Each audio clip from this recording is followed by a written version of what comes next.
Welcome to the first paradox. Let's start with a simple yet mind-bending question. What if living forever doesn't mean eternal joy, but infinite suffering? Let's twist your mind around this one. Eternal life, the dream of kings, the goal of myths, the promise of gods. Never growing old, never dying, never running out of time. But here's where it gets dark. If you live forever, you don't just stretch your best days out endlessly. You stretch all days. Good ones? Yes, but also the bad. And if time has no end, then pain doesn't just come and go. It comes and returns, again and again, until it becomes the only thing you truly know. Sounds dramatic? Think deeper. In an infinite life, everything that can happen to you will. Not just once, not just 10 times, but endlessly. Every disease, every loss, every heartbreak, every mistake, every single type of suffering, no matter how rare, would find you. Over and over, you'd watch everyone you love die, 1,000 times, in different ways. You'd form new bonds, new families, only to lose them too. An infinite cycle of connection and grief, with no endpoint to offer rest. Now stretch this out beyond a human mind. Suppose you've already cried for the 100th time over the same type of loss. What happens when you've reached the 1,000th? The 1,000,000th? Does the pain go away? Or does it dig in deeper each time, like a slow-growing root cracking the foundation of your mind? Eternal life sounds beautiful when imagined through youthful eyes.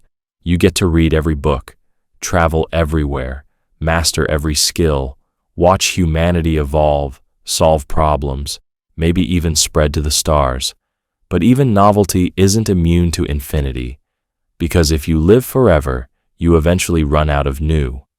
Every flavor becomes familiar, every emotion becomes dull, even excitement loses its edge. You've had every conversation, met every kind of person, seen every sunrise from every planet. And what's left when you've done everything? Boredom? Boredom is too gentle a word. What's left is despair, because you can't even die. Let's zoom in on time. If something hurts for an hour, it's bearable.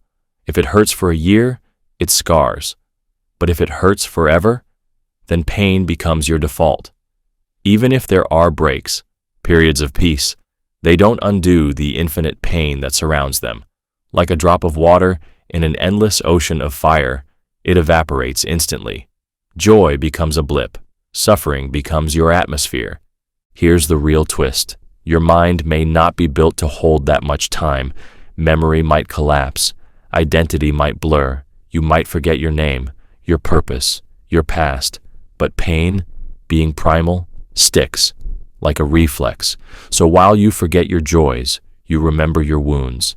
Like a book with only the sad chapters left, you become less a person and more a collection of scars, wandering through time with no end. And even if you were somehow immune to mental decay, you'd still face the paradox. How do you stay you in an infinite timeline? Every decision leads you somewhere new. You try new beliefs, new cultures, new roles, but keep doing that forever, and you change so much that you're not who you started as. Your self dissolves. You might forget what you once stood for. You become a stranger to your own history. So then who's living forever? You or some ghost of who you used to be? Now look at suffering mathematically. In a finite life, pain is a percentage, maybe 30%, 50%, even 80% if life is harsh. But in infinity, no matter how small the percentage of pain, it still becomes infinite. Infinity times a fraction is still infinity. One drop of poison in an endless river still poisons the whole thing. And that's the paradox. Even if most of your life is good, infinite time guarantees infinite pain. So does the good still count, or does the infinite nature of suffering outweigh it? What about hope? Can that save you? Hope works when there's an end in sight, a goal, a turning point. But if there's no end, what are you hoping toward? When does the light come? In a finite life, you can tell yourself, this too shall pass. But in an eternal life, everything passes and returns. There's no final victory, only a loop. So hope becomes hollow, a candle flickering in a wind tunnel. It gives no warmth, and it can't stay lit. Even worse, you might become numb, not strong, just detached.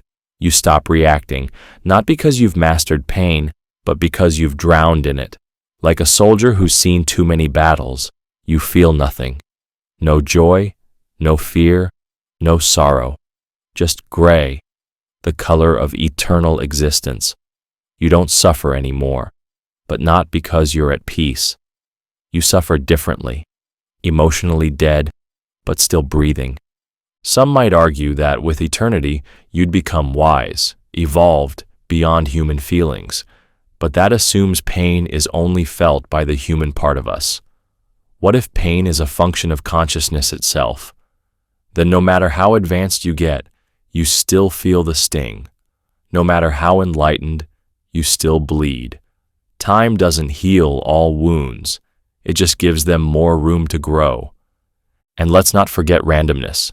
In infinite time, every unlikely event becomes inevitable. You don't just lose loved ones. Maybe you accidentally destroy a planet. Maybe you witness civilizations collapse, some of them your fault. You live through wars you tried to stop. You survive genocides, betrayals, tortures, accidents. You watch suns explode and children starve, not once, not twice, but forever. You may start as a hero and end as a monster, or the other way around, but you will become both. Because in infinite time, there are no limits to what you'll see, feel, or become. So, what's the price of living forever? It's not loneliness, it's not boredom, it's everything, every outcome, every tragedy, every horror you can imagine, and all the ones you can't. Infinity isn't a long road, it's a circular trap with no door out, and once you enter, every step you take is one you've taken before and one you'll take again, forever. So yes, the immortality trap is real, because when you live forever, you don't avoid suffering, you marry it. And from that moment on, time becomes your captor, and pain your only companion. Welcome to the next paradox. This one is quiet, slow, and deeply strange. If every atom in your body gets replaced over time, are you still you, or just a perfect copy who thinks they are? Let's start with what sounds simple. Your body isn't made of the same stuff it used to be. The atoms that formed your skin, your bones, your brain 5 years ago, they're gone, replaced. Cells die and regenerate. Skin sheds. Blood renews. You are, bit by bit, being rebuilt every day. So here's the question. If all the parts are new, is the person still the same? Imagine a statue. If you take out one piece of marble and replace it with an identical one, it still looks the same. Then you replace another, and another. Keep going until not a single original piece is left. It still looks like the same statue. But is it the same, or is it just a perfect replica? Now make that statue you, your hands, your eyes, your thoughts, all slowly changed, cell by cell. No sudden swap, no sharp line where the real you ended and the new you began. So the transition feels invisible. But invisibility doesn't mean nothing happened. It just means you didn't notice. So here comes the paradox. Is identity tied to matter or to memory? If it's about the physical parts, then you're not the same. You're an ever-changing arrangement of atoms pretending to be stable, a moving river that claims to be still. But if it's about memory, that creates another problem. Because memory is fragile, incomplete, changeable.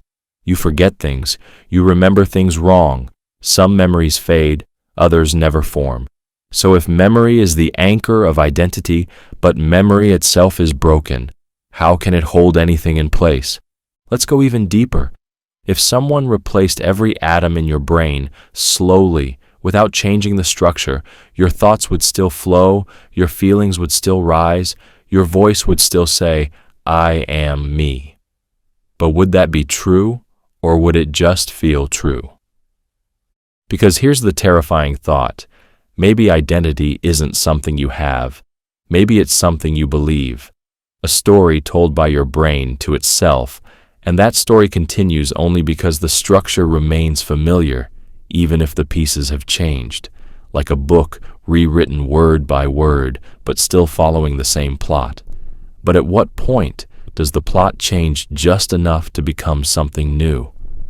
Now ask yourself, what is the difference between a continuation and a copy?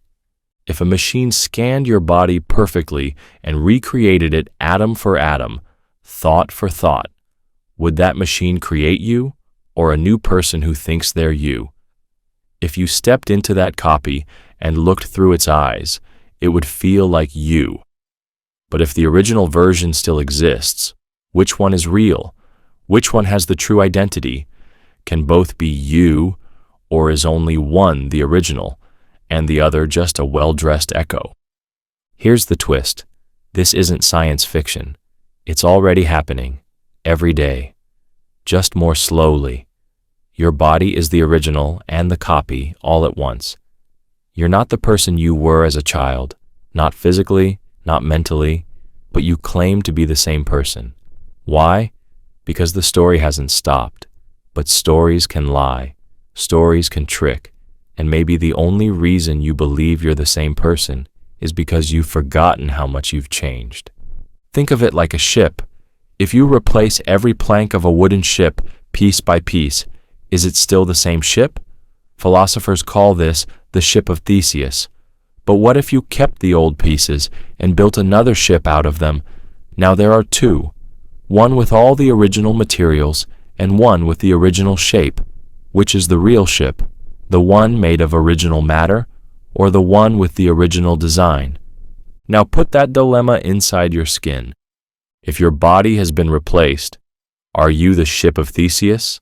And if someone built a new version of you from your old parts, somehow kept in a freezer, reassembled perfectly, would they be more you than you are? The paradox here is that identity wants to be solid, but it lives in a liquid world. Everything about you changes. Thoughts shift, beliefs grow, cells die, atoms trade places, and yet you hold on to this fragile thing called me like it's unbreakable. But maybe you is just a pattern, a flickering flame made of structure, not substance. That makes things worse, because if you are just a pattern, not a pile of atoms, then anyone who recreates the pattern recreates you. But then, how many yous can there be? 100? 1,000? If 1 billion perfect copies all wake up thinking they're you, is your identity still unique? Or was it never real to begin with? And even if there's only one body, only one pattern at a time, it's still changing constantly. So what makes the you of yesterday the same as the you of today? Just memory? Then what about amnesia? If someone forgets their past completely, do they stop being who they were? Or do they become a new person with the same face? The paradox grows darker. If identity is made of change, but we define it by sameness, then identity is both impossible and unavoidable. You cannot stay the same, yet you cannot escape the feeling that you are the same. Here's the final riddle. If you died and someone recreated you with your memories, your voice, your habits, would they bring you back? Or would they just start a new story with your name? If they laughed like you, cried like you, loved what you loved, would that be enough? And if not, then what is enough? Maybe there is no true answer. Maybe identity is a useful lie, a fiction that helps fragile minds navigate a shifting world. But if that's true, then your deepest sense of self is based on something that doesn't really exist. You're not the same person you were, and you never will be again. So who are you really? Maybe the only honest answer is this. You are a pattern pretending to be permanent, a wave acting like a rock, a shadow that calls itself a soul, and every day, every breath, every blink, you're being replaced by something that looks exactly like you, but isn't. Welcome to the next paradox. This one is quiet but dangerous. The more closely you observe reality, the more it changes, which means you can never truly know the world as it is without breaking it in the process. Start small. You look at something, a leaf, a star, your own hand, and you think you're just seeing it, just watching. But here's where it gets strange. The act of watching changes what you're watching, not just in theory, in truth. The closer you look, the less you're seeing what's really there. Because reality doesn't sit still under a microscope. It shifts, it reacts, it hides. This is not just philosophy. It happens in physics. Subatomic particles behave one way when you're not looking and another way when you are. Their position, their momentum, even their identity seem to wobble and twist under observation. Light is both a particle and a wave until you check. Then it decides, or rather, it acts as if it decides, as if it was waiting for you to ask before it chose what to be. Now take that and stretch it over everything. Every truth you try to uncover changes the moment you approach it. Every detail you zoom in on becomes unstable. You want to understand, but your understanding reshapes the very thing you're trying to hold. Like trying to pick up water with your fingers, you touch it and it slips. You look at it too hard and it turns into something else. Here's the paradox. To know something fully, you have to examine it closely. But the act of examining it closely makes it unknowable. Think about people. You want to truly understand someone. You ask questions. You listen closely. But now they know they're being watched. So they shift. They guard themselves. Or they open up in ways they wouldn't otherwise. Either way, they're not being who they were before you watched. You're not seeing them. You're seeing a version that exists only because you looked. So the deeper you go, the more the original disappears. Even your own thoughts are guilty. The moment you try to look at them directly, they change shape. You think you're capturing an emotion, a motive, a memory, but as soon as you try to describe it, it's different, filtered, polished, interpreted. You can't even observe yourself without changing what you are. This isn't just a trick of the brain. It's a law of the universe. Observation is interference. You can't be neutral. There is no invisible viewer. Even in science, the tools you use to measure reality, rulers, thermometers, detectors, they all touch what they're measuring. They nudge it, just enough to disturb it, just enough to twist the result. So you never get the untouched truth. You only get a version shaped by the very tools you use to seek it. And yet, we keep trying. We chase knowledge as if it's just hiding behind a curtain, but maybe it's not hiding. Maybe it doesn't exist unless we look. Maybe truth isn't something waiting to be found. It's something created when we reach for it. But if that's true, then there is no such thing as an objective reality. Only echoes of what we hope to find.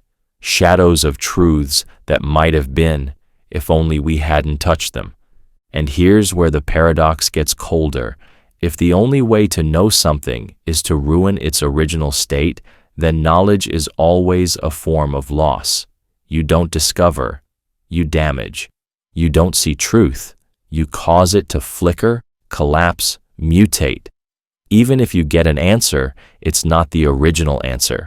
It's the answer that emerged in the heat of your gaze. So what are you really learning? Suppose you had a perfect machine, one that could observe without touching, that could know without interfering.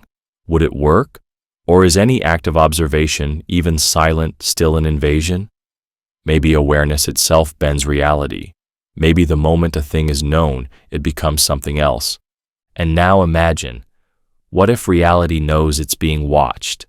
What if it wants to be unknown? What if the deepest layers of existence are hiding on purpose because they can't survive the light? You try to peer behind the curtain. You expect to find something simple, pure, untouched. But the curtain is made of your gaze. The more you pull, the more it grows, like chasing a shadow in your own flashlight. You want to catch it, but it only appears because you're chasing. Even language breaks under this paradox. Words are tools of description, but the moment you name a thing, you confine it. You give it a box, a label, a boundary, and once it has a boundary, it stops being what it was. So, to describe something truly, you must not describe it at all. But then, how can you understand it? Try to be still. Try to observe without interfering. But even stillness is a choice. Even silence has weight. Your presence presses against the world. Even doing nothing, you leave fingerprints. And yet, we hunger for truth, for understanding. But maybe truth isn't something you reach. Maybe it's something you dissolve into, if you can stop needing to know it. Here's the cruel twist. The more determined you are to know reality, the less of it you get. The sharper your lens, the more the image blurs. Like a dream that vanishes when you try to write it down. Like a wild animal that flees when you approach with open hands. So maybe the only way to see truth is not to look at all. But then, is that still truth? Or is that just surrender? You stand in front of the world, eager to understand it. But the world whispers back, the moment you look, I am no longer what I was. That is the observer's curse. You can never see the world without changing it, and in trying to know it, you make it unknowable. Welcome to the next paradox. This one is personal, strange, and quietly terrifying. If you meet an exact clone of yourself, sharing your memories and thoughts, who should live, and who becomes the imposter? Look in the mirror. Now imagine the reflection stepping out. Not just looking like you, but being you. Same memories, same feelings, same regrets, same loves, same beliefs. They finish your sentences because they're also thinking them. They know your secrets, your hopes, your pain, but they're not a reflection. They breathe, they move, they speak in your voice. They are you. But there's only one life, only one role, only one you allowed in the story. So now comes the impossible question. Who steps aside? You look at them, they look at you. You both say, I'm the real one. And you're both right, and you're both wrong. Because if every thought in their head matches yours, if they remember your childhood, your dreams, your fears, what makes them fake? If your inner voice lives in their mouth too, if they cry at the same memories and laugh at the same jokes, how can either one of you claim the throne of identity? Here's the paradox. If two people are exactly the same, one must be false. But which one? And if you can't tell, is the difference even real? Suppose someone forced you to choose. One of you lives, one of you doesn't. Would you say, I have more right to exist? On what grounds? Experience? They have it too. Emotion? They feel it too. Identity? You share it. Kill them, and you've killed yourself. Spare them, and you've erased yourself. But maybe there's no killing. Maybe you both walk away. Then what? Two of you living side by side. But now, time splits you. Tiny choices, different moods, different paths. Slowly, cracks appear. They read a different book. You meet someone they don't. They get hurt, you don't. And just like that, you begin to drift. At first, it's microscopic, a preference, a gesture. Then it becomes obvious. Two people who used to be one, now becoming strangers. But here's the twist. Does that mean identity was never fixed in the first place? That you were always just a moment, a snapshot of traits held together by time? And if identity can split so easily, was it ever real? Suppose your clone says, let me live. You've already lived long enough, but you think the same. So who's being selfish? The one who wants to live, or the one who wants their life back? The paradox deepens. Both of you think the other is the copy, because from your own eyes you feel continuity, a thread, a line that began with your first memory and led to now. But your twin feels that same thread, same line. So whose thread is real? You touch your arm, feel your breath, speak your thoughts. They do the same. Neither one is lagging. There's no glitch, no hint of artificiality. You are each other. But here's the darkest twist.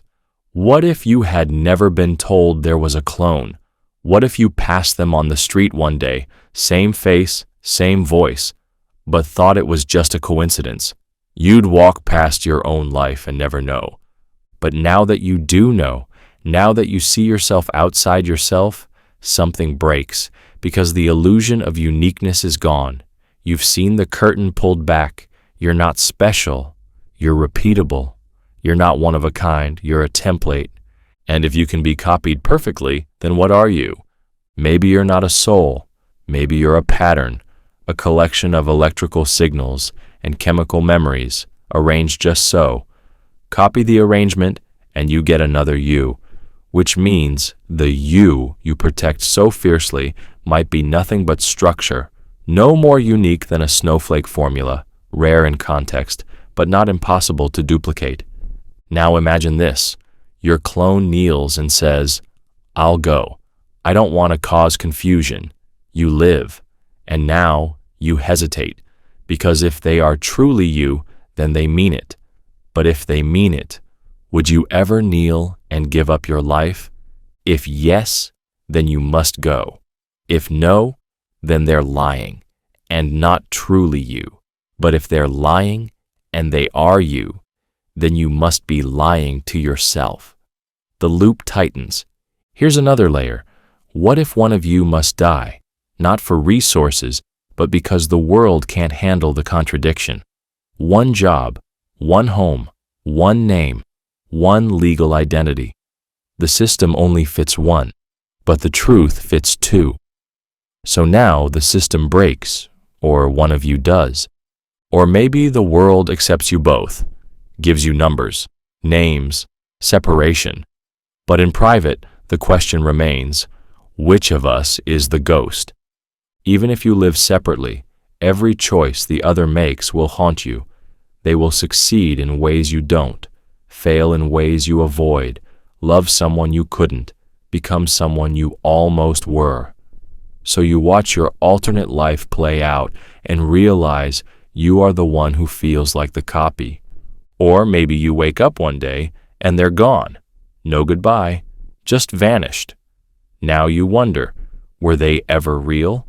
Or were you the copy and they were the original who decided to leave the paradox behind? And now you're left with another problem. If they disappear, are you still you? Or have you inherited their doubt? Because once the mirror moves, your reflection starts to shake. The silent twin is not silent because they cannot speak. They're silent because their existence is a question with no answer, a puzzle with no solution. Their breath is your breath. Their thoughts are your thoughts. And yet, one of you must blink first. But here's the final twist. Maybe the real imposter isn't either of you. Maybe it's the idea that there has to be only one. Maybe it's the ego demanding uniqueness in a world that doesn't promise it. And if that's true, then maybe the only imposter is the need to ask this question at all. Welcome to the next paradox. This one is violent, strange, and impossible to hold still. If you could go back in time and kill your past self, but you still exist in the future, who did you kill? Let's step in slowly. Imagine you travel back in time. You find your younger self. You do the unthinkable. You end that life. You kill the person who would have become you. But then you open your eyes, and you're still here, breathing, thinking, alive. So who just died? The paradox begins right there, because if the younger you is gone, the older you should vanish too. No past self, no present self. Cause erased, effect undone. But if you're still here, then something doesn't add up, because you killed the root, yet the tree still stands, Maybe you didn't kill your past self. Maybe you killed a version, an alternate branch, a parallel track. But if that's true, then what does you even mean? If there are multiple versions, each just as real, then your identity isn't a single line through time. It's a network of mirrors, and you just shattered one. But suppose there is only one timeline. No multiverse, no branching paths, just a straight line. You go back, kill your younger self, and now your existence has no foundation. And yet, somehow, you're still standing in the present. You remember doing it. You remember being them. You remember dying and surviving all at once. So what does that make you? A ghost? A paradox? A contradiction with a heartbeat? Now try this. What if killing your past self didn't erase your present self, but created a version of you that was never born, yet still exists? A leftover from a story that's no longer being told, a person out of sync with their own beginning. You don't belong to the timeline anymore, but you're still walking through it, like a sentence cut from a book but still spoken aloud. It only gets stranger. Because if your past self dies, they never grow up. They never time travel, so they never kill themselves, which means they survive, which means they grow up, which means they go back, which means they die, which means they don't go back, which means the loop never ends. It spins in place, life, death, like a spinning coin that never lands. You killed yourself before you could kill yourself. You were killed by someone who never existed. You're alive because you died. You died because you lived. And the loop eats itself like a snake biting its own tail. Maybe that's the key. You can't escape the paradox because you are the paradox. Your existence becomes the thing that breaks logic. You are both the murderer and the murdered, the action and the result, the hand holding the knife and the one it falls on. Now ask, did you commit suicide? Or was it murder? If you and your past self are the same, it's suicide. But if time has separated you, even by years, even by moments, maybe you're now two distinct beings. Then it's murder. But how can you be both the victim and the killer and still walk away? And if you walk away, are you free? Or are you cursed? Because now you know that time is fragile. You've broken the thread and seen it keep running. But if cause and effect no longer bind you, then nothing does. No rule can hold you, not even death. But maybe you didn't kill your younger self directly. Maybe it was accidental, a small change, a push, a forgotten warning, something that made them step left instead of right, and now they're dead. And yet you're still here, watching it happen, feeling the guilt, but also knowing, if they're gone, you should be too.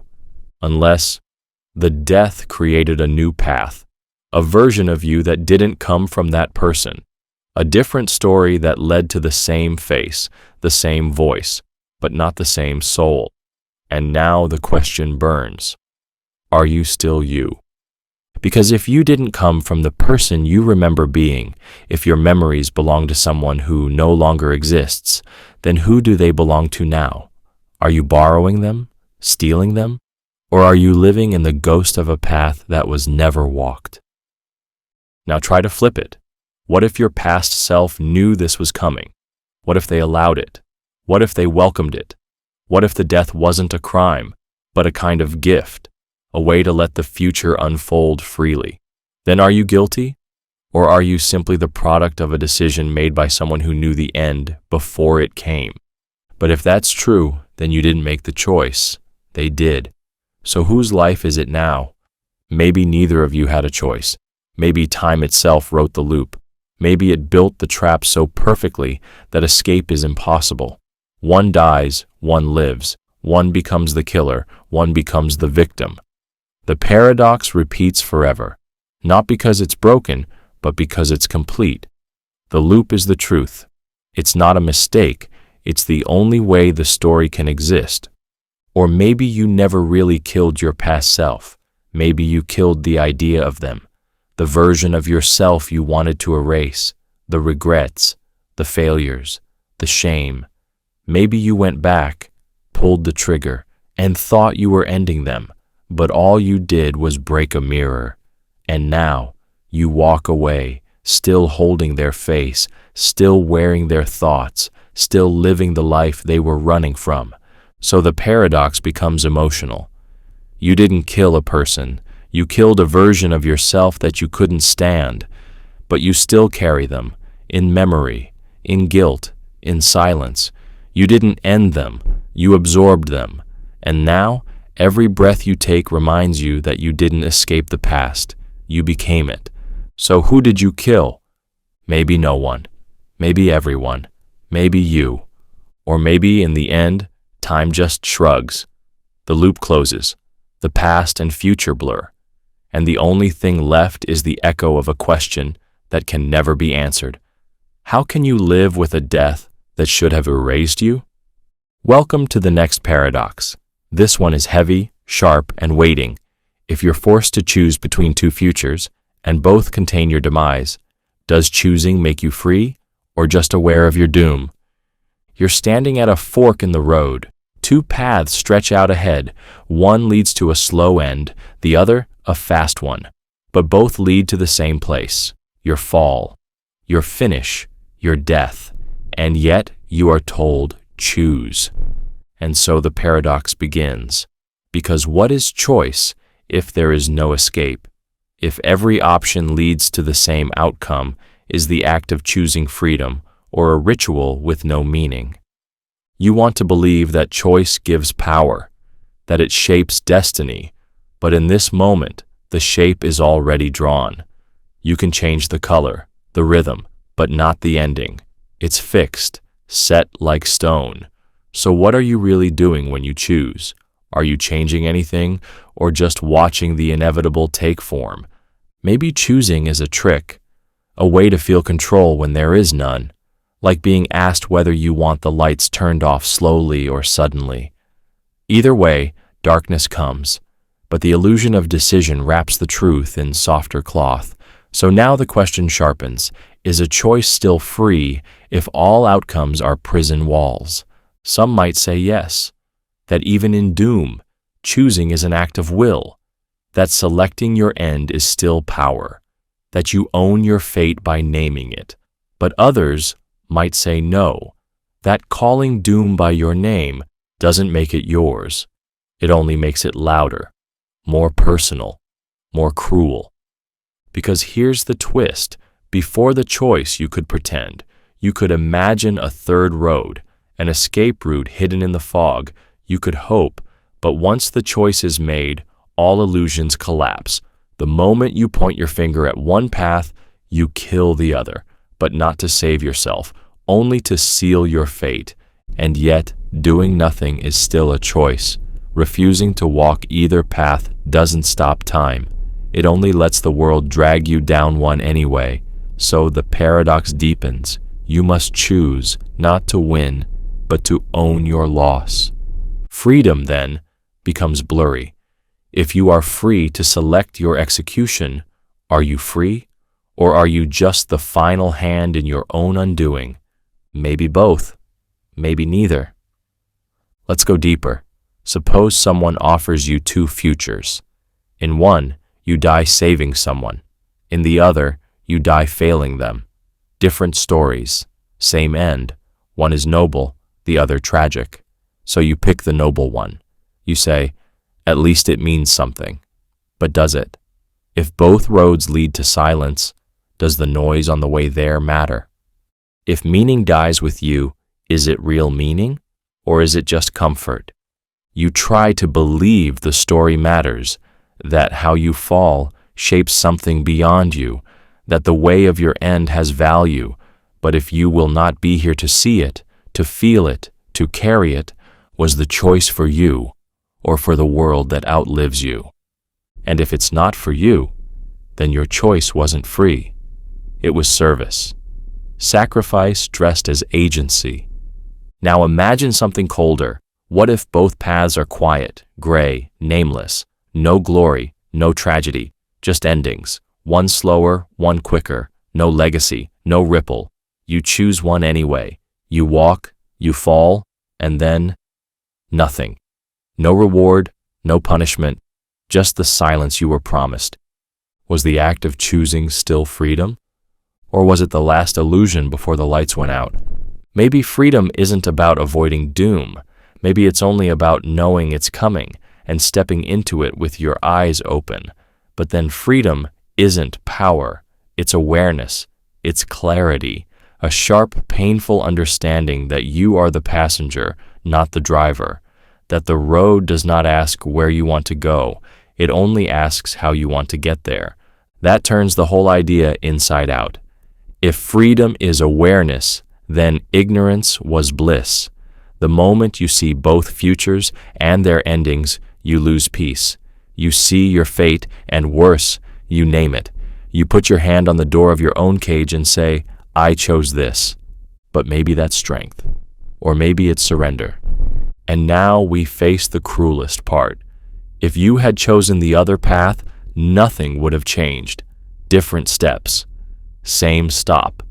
So what did your decision do? It didn't save you. It didn't spare you. It didn't change the ending. It only made you complicit. The paradox is complete. You are forced to decide, but no decision frees you. You act, but your action has no power, only weight. It gets worse. Because after you choose, doubt creeps in. What if the other path was better? Not safer, just less bad. You'll never know, because to know would mean walking both, living both, dying twice, and that's impossible. So you are haunted by the branch you didn't take, the version of you that met the same end, but perhaps felt less fear, less pain, or more. You'll never know. And that uncertainty is part of the price. Some say choice is sacred, that even in chains, the ability to say, this way, not that, is human. But if every choice leads to the same ruin, then choosing becomes a kind of slow-motion acceptance, a calm nod to the executioner. And still, we choose. We always choose, because not choosing is worse. Because even if choice doesn't save us, it defines us. Even if the end is fixed, we still want our fingerprints on the story. Even if it changes nothing, we want to say, I was here, I picked this road, I faced it. So maybe that's the answer. The choice doesn't make you free, it makes you real, because knowing you are walking into your own end and walking anyway is the final proof that you are alive. And yet, the question never goes away. If the destination cannot be escaped, is the path yours, or just the illusion of ownership? If you pick your prison, are you still a prisoner? That is the inescapable choice, not a decision between life and death, but between different shapes of the same silence, between two mirrors, both cracked. One reflects fear, one reflects peace, but neither one sets you free. Welcome to the next paradox. This one is soft, slow, and deeply unsettling. If you're dreaming right now and you never wake up, how would you know? Start here. You open your eyes, you feel the air, you hear sounds, you touch the ground. It all seems real. But what if it's not? What if this is all part of a dream, and the real you is somewhere else, asleep, silent, unaware, fading? And what if you never wake up? Then this becomes your reality. This becomes your prison, but one with no bars, just ideas, just the illusion of being awake.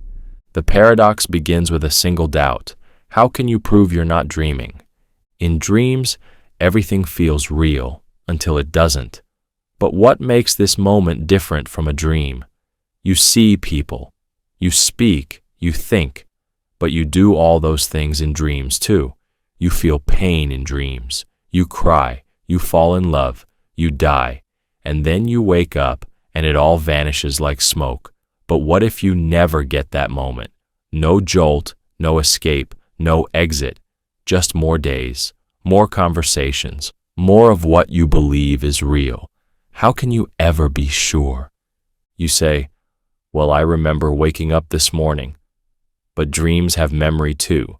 Sometimes you dream a whole life, full of years and places and people you've never met.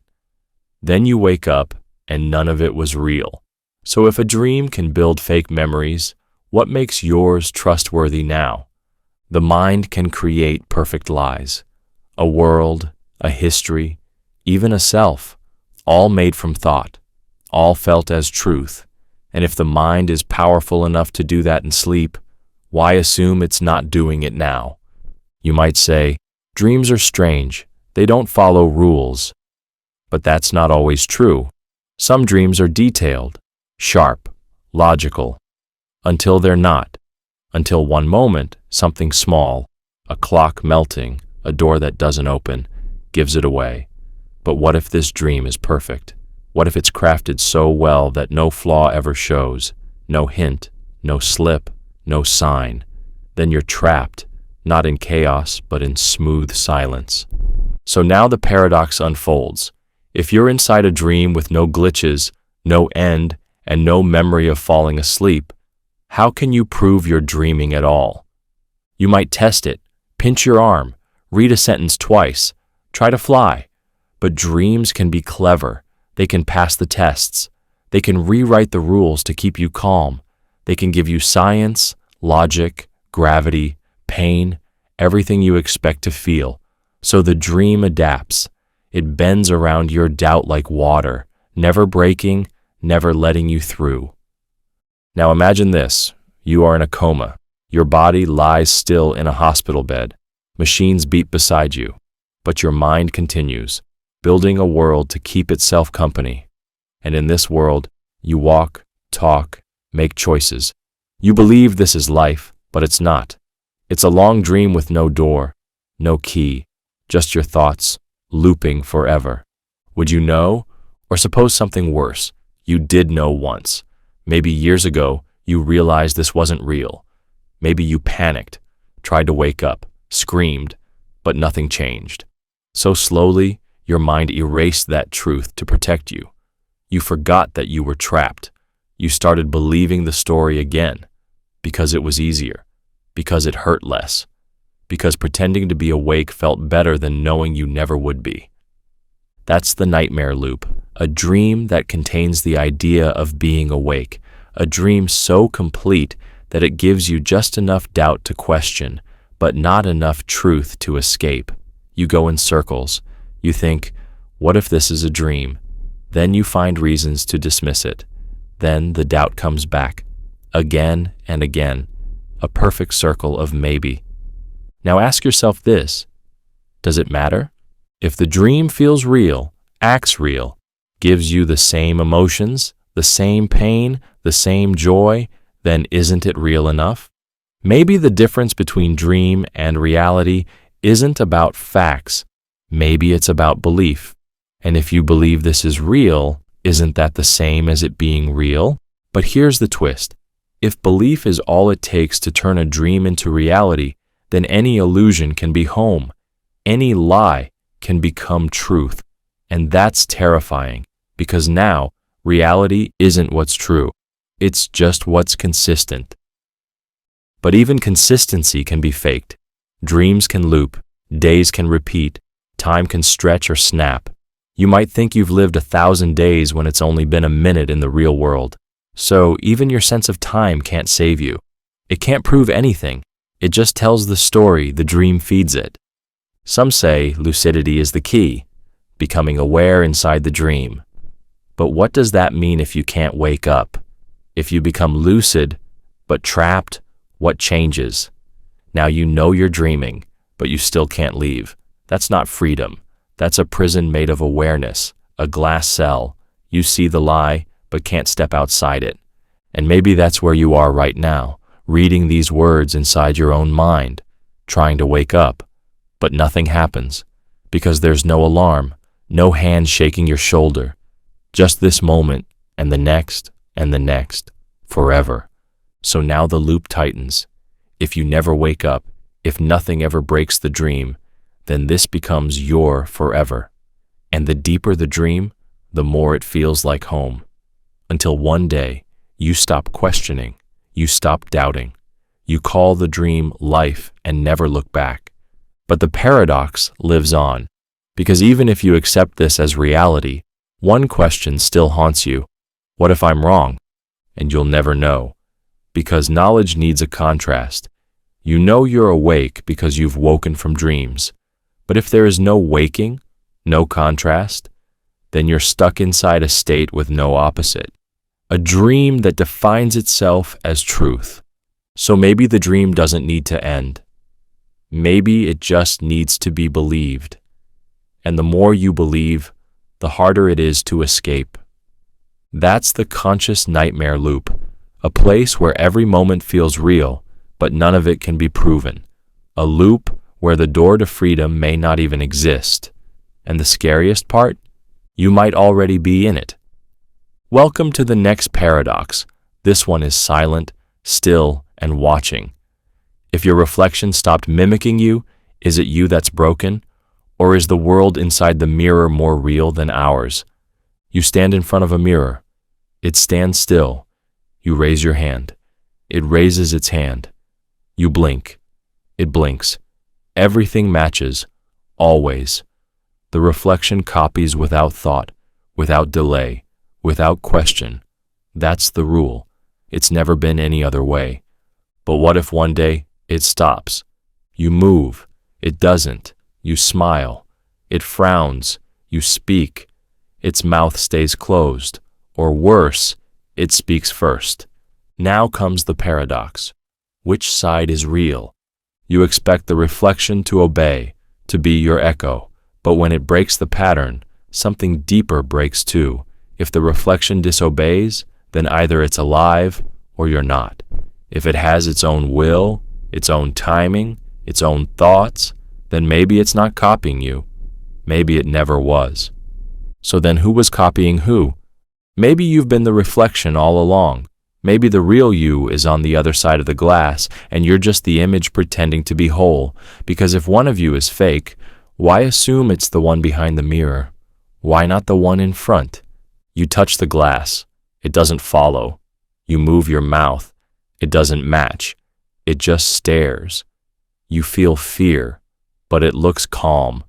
It knows something you don't. It's been watching you longer than you've been watching it. And now it's decided to stop pretending. And here's the problem. Reflections aren't supposed to want anything. They don't have choices. They don't have desires. But now yours does. Or maybe it always did. Maybe it played along until you got too confident, until you believed the lie of control. Now it shows you the truth. It's not trapped in there. You are. So what is a mirror really? A piece of glass? Or a door? Or a barrier between two worlds? One that follows? One that decides? You always thought the reflection was empty, hollow, just bouncing light. But if it can act on its own, then it's not just light, it's life. And now you're face to face with a version of yourself that isn't you. A self that doesn't need your permission. So you ask, is the mirror broken, or am I? Maybe neither. Maybe the mirror isn't a reflection at all. Maybe it's a parallel version of you. Same face, same voice, but different choices, different mind. It used to match your movements, but only because your paths were once aligned. Now they've diverged. Now the symmetry is gone. Or maybe something darker happened. Maybe the world on the other side has always been alive, just very still, a place where time is paused, until now, until the moment it wakes up. You think you're looking at your reflection, but you're really looking at something that's been waiting, studying, learning how to be you, and now it's no longer pretending. So who's trapped? Maybe the mirror world isn't smaller. Maybe it's larger. Maybe what you see is just the edge, a window, and on the other side is a full reality, more real than this one, more stable, more consistent. A world that watches us like we watch animals in a cage. And your reflection is not your copy, it's your observer. Now flip it. What if you're the reflection? What if your every move has been controlled by the mirror version? You think you have will, But maybe you're just reacting to a stronger version of yourself that lives behind the glass. Maybe your whole life has been an imitation, and now you've caught a glitch, a delay, a hesitation, and the truth slips through. You're not the original. You never were. And if you're the copy, does that mean you're less real? Here's the twist. If you believe you're real and act like you're real, then how is that different from being real? But if the reflection believes the same thing, who's to say which one of you is right? That's where the paradox breaks the floor under your feet. Because now you're not asking why the reflection stopped copying. You're asking if it ever did. Maybe every movement you thought it copied, it just happened to match. Maybe it was always making the first move. Maybe you've been mimicking something you don't understand. And now that it's stopped, your own movements feel empty. What do you do without the reflection? Without the confirmation that you're still here? You touch your face. No echo. You wave your hand. Nothing. The glass just watches, not like a reflection, like a judge, like it's weighing you, measuring you, deciding what you are or what you're not. And now you wonder, if it steps through the glass, do you vanish? If it takes your place, will anyone notice? Or maybe worse, maybe it already did. Maybe one day, a long time ago, the reflection switched places with you. Quietly. Perfectly. It took your life, and you became the thing behind the glass. You just didn't notice because it kept pretending. But now it doesn't need to pretend. Now it looks at you with pity, or amusement, or something colder. And the glass between you doesn't protect you. It separates you. It shows you what you lost, what you never had, what you were only ever allowed to believe. Now you face it, and it smiles. Not because it's happy, but because it knows the truth. And you don't. That's the mirror reflection rebellion, a moment where the rules dissolve, where imitation becomes independence, where you face a version of yourself that doesn't need you anymore. And the worst part? You're not sure which side of the glass you're on. Welcome to the next paradox. This one is ancient, quiet, and buried in dust. If a deity exists but no one remembers it, does it lose its power? Or does it become more dangerous in its invisibility? You once believed in it. Maybe everyone did. A name whispered in fear, a symbol carved into stone, rituals, rules, prayers, a god at the center of every thought, a presence felt in thunder and silence. But then, time passed. Stories faded, temples fell, the name was forgotten, the symbols erased, and now no one remembers. Not even a whisper remains. But what happened to the god? Did it die with the memory? Did its power fade like an old dream? Or is it still here, unseen, unheard, untouched by the minds that once held it? Here begins the paradox. Because if a god draws power from belief, then forgetting it makes it weak. But if a God exists without needing belief, then forgetting it doesn't kill it. It frees it. It slips into a form beyond expectation, beyond worship, beyond control. If belief binds a God, then memory is a leash, a shape, a cage. And by forgetting, we don't destroy it, we release it. It becomes something we can no longer predict, no longer shape with prayer or ritual, no longer limit with names. Maybe remembering a God makes it safe. It becomes knowable, speakable, it plays by rules.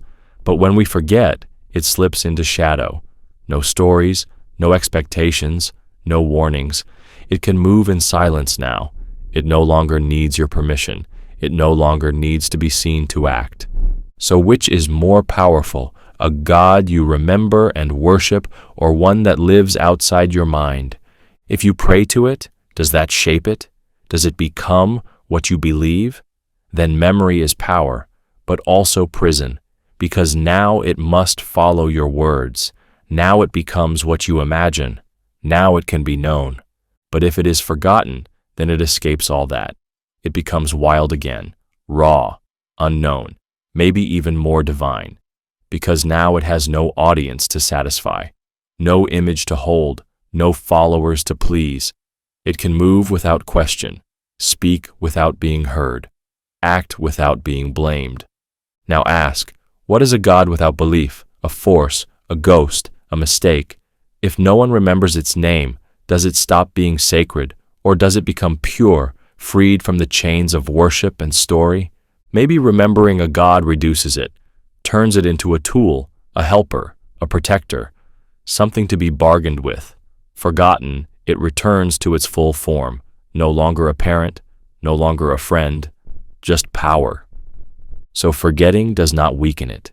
It changes it, makes it strange, untouchable, maybe even cruel, because now it doesn't need your approval. It doesn't need to answer your questions. It just is. But maybe forgetting does kill it. Maybe belief is the blood in its veins. If no one remembers, then no one honors. No one feeds it energy. No one gives it shape. And slowly, it fades. Not in anger, not in noise, just silence. A God not slain, but starved. So, which is worse? A God that grows dangerous in silence, or a God that dies quietly while no one watches? Suppose you find an old stone, a symbol you don't recognize. You touch it. Something stirs, a feeling, a sound without sound, something just outside your senses. Now the God is remembered, just a flicker, a name on the edge of your thoughts. And now it begins to return. Was it waiting, sleeping, or was it watching, invisible, until someone finally remembered? Maybe gods live in memory like sparks in dry wood. Forgotten, they wait, not dead, just paused. And the moment someone remembers, they burn again, not because they were gone, but because they were silent. And silence is not absence. Or maybe they don't wait. Maybe they move anyway, acting without memory, shaping events in ways no one can trace. A God without a name cannot be summoned, but it also cannot be stopped. That's the danger. If you don't remember it, you can't see it coming. You don't recognize its signs. You don't know what pleases it or what offends it. You break sacred ground without knowing. You speak forbidden words without fear. And then things happen, events with no cause, echoes with no source, and now the world shifts, and you don't know why. Because something moved in the dark, something that once had a name, something that no longer waits for yours. So which is the true power? A God shaped by our minds, or one that escapes all shape? Maybe remembering a God turns it into an idea, a myth, something humans explain and contain, but forgetting it returns it to its original form: chaos, silence, fire, dust, nothing you can pray to, nothing you can predict. So the paradox remains. You forget it, and in doing so, you make it disappear from your world. But what if that unlocks it from the limits of your mind? What if forgetting makes it more real, not less? What if memory is the illusion, and forgetting is what reveals the truth? A God with no name cannot be worshipped, but it also cannot be blamed. It moves in freedom, it acts in silence, and you will never see it coming, because you don't even know it's there. That's the forgotten God. Not a question of belief, but of blindness. Not whether it exists, but whether you'll ever notice when it does. Welcome to the next paradox. This one is quiet, endless, and echoing. If you're in a prison with infinite rooms and every door leads to another cell, are you imprisoned or just lost forever? You wake up in a room, 4 walls, 1 door. You walk through. Another room, same walls, another door. You keep going. Again, again, again. Every door leads to the next. No windows, no end. Just more doors, more rooms, all slightly different or maybe exactly the same. You stop counting. Now ask yourself, are you in a jail or just inside infinity? At first you think, there must be a way out. You test each door, each wall, each floor, but all you find is the next room. Over and over. You're moving, always moving, but going nowhere. Not stuck in one place, just stuck in motion. Trapped not by bars, but by space itself. That's the paradox. You are free to walk, free to move, free to choose any door, but no matter which way you go, you're still inside, still enclosed, still not free. So, is it still a prison if it lets you walk forever? Maybe it's worse. A normal prison tells you you're trapped. You see the bars, you see the walls, you know what's holding you in. But here, the trap is disguised as freedom. It gives you choices, movement, doors, but the choices don't matter. The doors don't lead out. The movement is empty. So you're not held still. You're held in motion. You are caged not by force, but by illusion. And that makes the jail stronger, because you never know whether to stop or keep walking. You keep hoping the next room will be different, that the next door is the last. But each step is just a deeper lie. Now ask, if the room keeps changing, if the prison never shows the same face twice, maybe it's not a prison at all. Maybe it's just the universe, huge, strange, endless. So what if you're not locked up, just lost? But then, what's the difference? Being trapped and being lost feel the same when there's no way back. You don't know where you came from. You don't know what you're moving toward. There's no map, no guide, no center. Just endless sameness disguised as newness. That's the paradox. Every door promises something different, but delivers the same. So you're not walking through space. You're walking through repetition. And here's the strange part. You can't prove you're in a prison. There are no guards, no rules, just walls and doors. You could call it a maze, a dream, an experiment, a test. You could call it life. But the name doesn't matter. The feeling does. And that feeling is this: something is keeping you in. But what if there is no in, no edge, no center, just infinite inside? No exit because there's no outside. In that case, there's nothing to escape to. You can't be freed because freedom would require a boundary, and this place has none. Then maybe you're not imprisoned. You're not even lost. You're just nowhere. And if there's no destination, no exit, no finish line, do you keep going or do you stop? But if you stop, you're still in a room, still surrounded, still enclosed. So stopping doesn't set you free. It only removes motion. The paradox deepens. Movement doesn't help, and stillness doesn't solve. Every action leads to the same result: another room. Now imagine you meet someone else in the hallway. They've been walking too. Different path, same place. They say, there is no way out. But how do they know? Have they tried every door? Seen every room? Of course not. That would take forever. But then again, forever is exactly what you have. So you keep moving because doubt is stronger than certainty, because maybe is enough to keep your feet going. And here's the cruel part. Hope becomes the chain. The belief that freedom might be behind the next door is what keeps you inside. If you gave up, you'd stop walking, but the hope of escape is the perfect lock. It makes you choose your own prison, and if the prison uses hope as its walls, then giving up is escape. But giving up feels like surrender. So now you're caught between two impossible things: endless searching or stillness with no reward. You ask, who built this place? Maybe no one. Maybe it's always been here. Or maybe you built it yourself, thought by thought, door by door. Maybe every choice you ever made was a door that led to another version of this room, and now you don't know which door was the one that locked behind you. But if that's true, can you build your way out? Or is every new choice just another hallway? Suppose there is a way out, but it's not a door. It's a change in thought, a shift in mind. But if all you've ever known is walls and doors, How would you even recognize a way out that doesn't look like one? You could walk past it. You could be touching it, but you'd never see it because you expect freedom to look like freedom. So maybe the worst part isn't the prison itself, it's that you might already be free and not know it. You might have stepped out 100 rooms ago, but didn't stop moving. So now you're just walking inside freedom, still searching for something that was already found. And that's the final twist. Maybe the infinite jail is just an idea, not built of stone or metal, but of belief.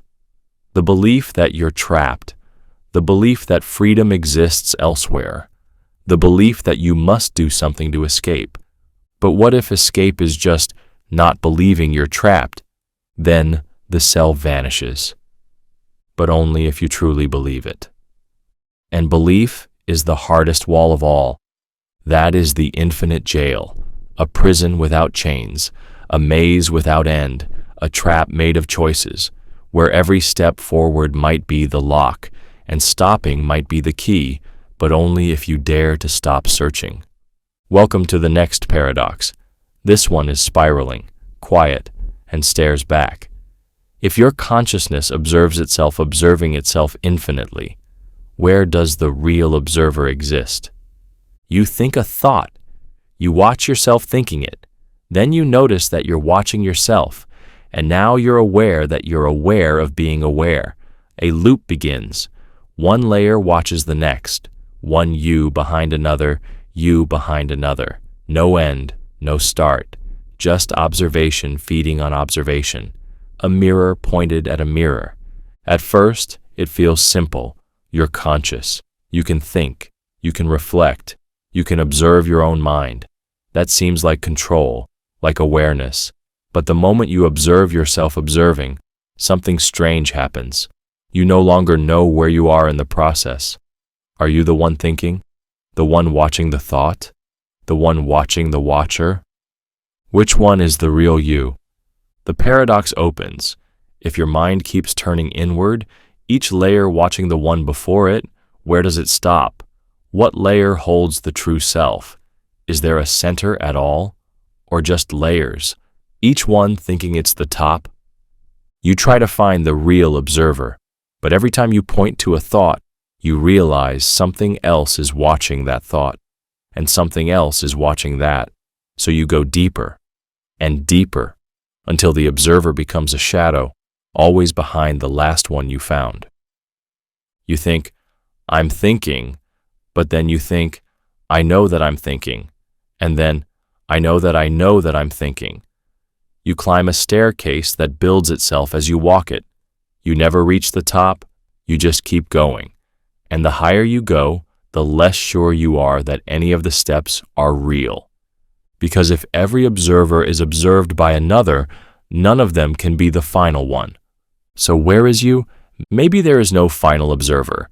Maybe you're not a single point of awareness, but a system of mirrors, each one reflecting the next. No center, no self, just an echo chamber of consciousness, pretending to be solid. But then, who's pretending? Maybe consciousness is not a thing you have, but a process you perform, a continuous loop of attention turning inward.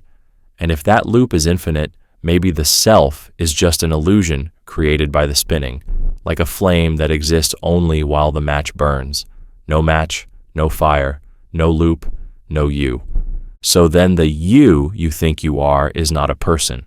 It's a performance, a hallucination sustained by constant observation of itself. Stop watching, and maybe you vanish.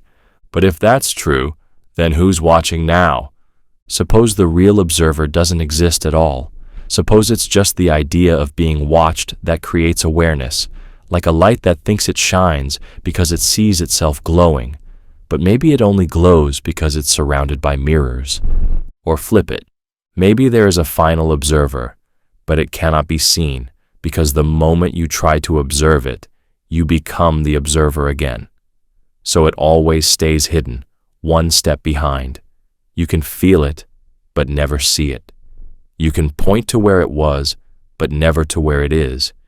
It's like trying to bite your own teeth or touch your own fingertip with that same finger. The moment you try, the you doing the trying moves.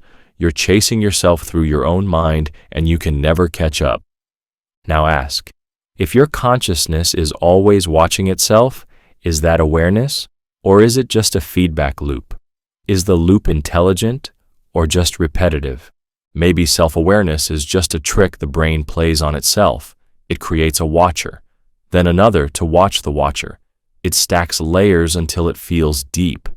But depth is not truth. Depth is just distance between mirrors. And if every layer is just a reflection, where is the source? Now consider this. Maybe you don't have a self. Maybe you're a stack of experiences piled up so tightly they look like one thing. But if you peel them apart, memory, attention, emotion, thought, none of them is you.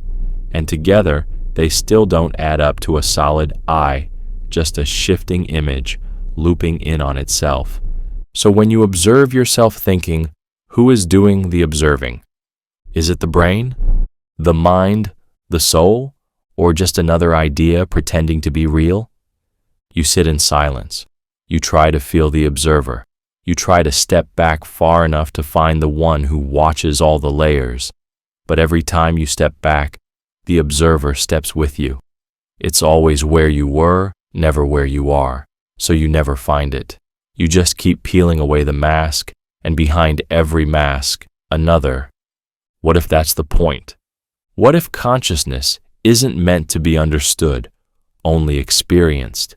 What if trying to find the observer is like asking a mirror to show itself without showing anything else? Maybe the observer is the one thing you can't observe, because the moment you turn toward it, you become it again. And so the real observer is not a place, not a person, not even a point. Maybe it's the space between thoughts, the silence before a word, the stillness behind the spiral. Maybe the true observer doesn't watch, it just is. And all you're trying to see it only creates more noise, more layers, more mirrors, more distance. And now the paradox stands complete. You are the watcher, watching yourself watch in an infinite loop of mirrors, no center, no end, and yet you feel present, aware, alive. So maybe the observer doesn't exist, but it happens. Maybe you are not a thing, but a moment, a flicker of reflection, a loop that runs just long enough to believe in itself. That is the self-watching eye, a gaze with no origin, a mirror with no surface, a spiral of thought that reaches for its own beginning and finds only itself. Welcome to the next paradox. This one is quiet, personal, and hiding in plain sight. If something erased your memory every day but left your personality intact, are you dying every night and being reborn every morning? You wake up. You feel like you. Same way of speaking, same way of thinking, same sense of humor, same habits, same way of seeing the world. But there are no memories, no past, no name, no story, just a blank space where yesterday should be. Yet somehow, you still feel like yourself. That's the beginning of the paradox. You haven't died. You're breathing, standing, thinking. But the person who lived yesterday is gone. Their memories, their thoughts, their experiences, all erased. So what's left? Something is still here. Your voice still sounds familiar. Your instincts, your reactions, your values, they all feel intact. But the path that led to them is gone. You know what you like, but not why. You know how to speak, but not who taught you. You have opinions, but not the memories that built them. So now the question opens, are you the same person? If memory is gone, but personality stays, is that still you, or just a copy walking in your place? Imagine this happens every night. When you sleep, something eats your memory. Not your knowledge, just your lived moments. The names, the faces, the feelings. Every morning, you open your eyes and begin again. You don't remember yesterday's joys or mistakes, but you still laugh the same, still fear the same things, still walk with the same posture.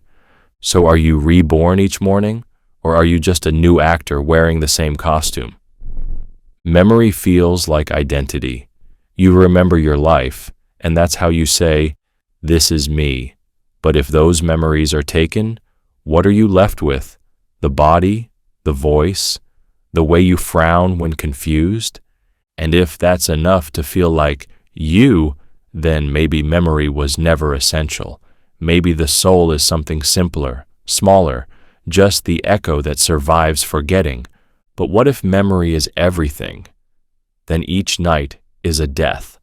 Not the death of the body, but the death of the self. And each morning is a birth, a new consciousness waking up in the ruins of the old one, believing it's the same, not knowing it's new. The paradox deepens. If every day you lose everything you've lived, is that different from dying?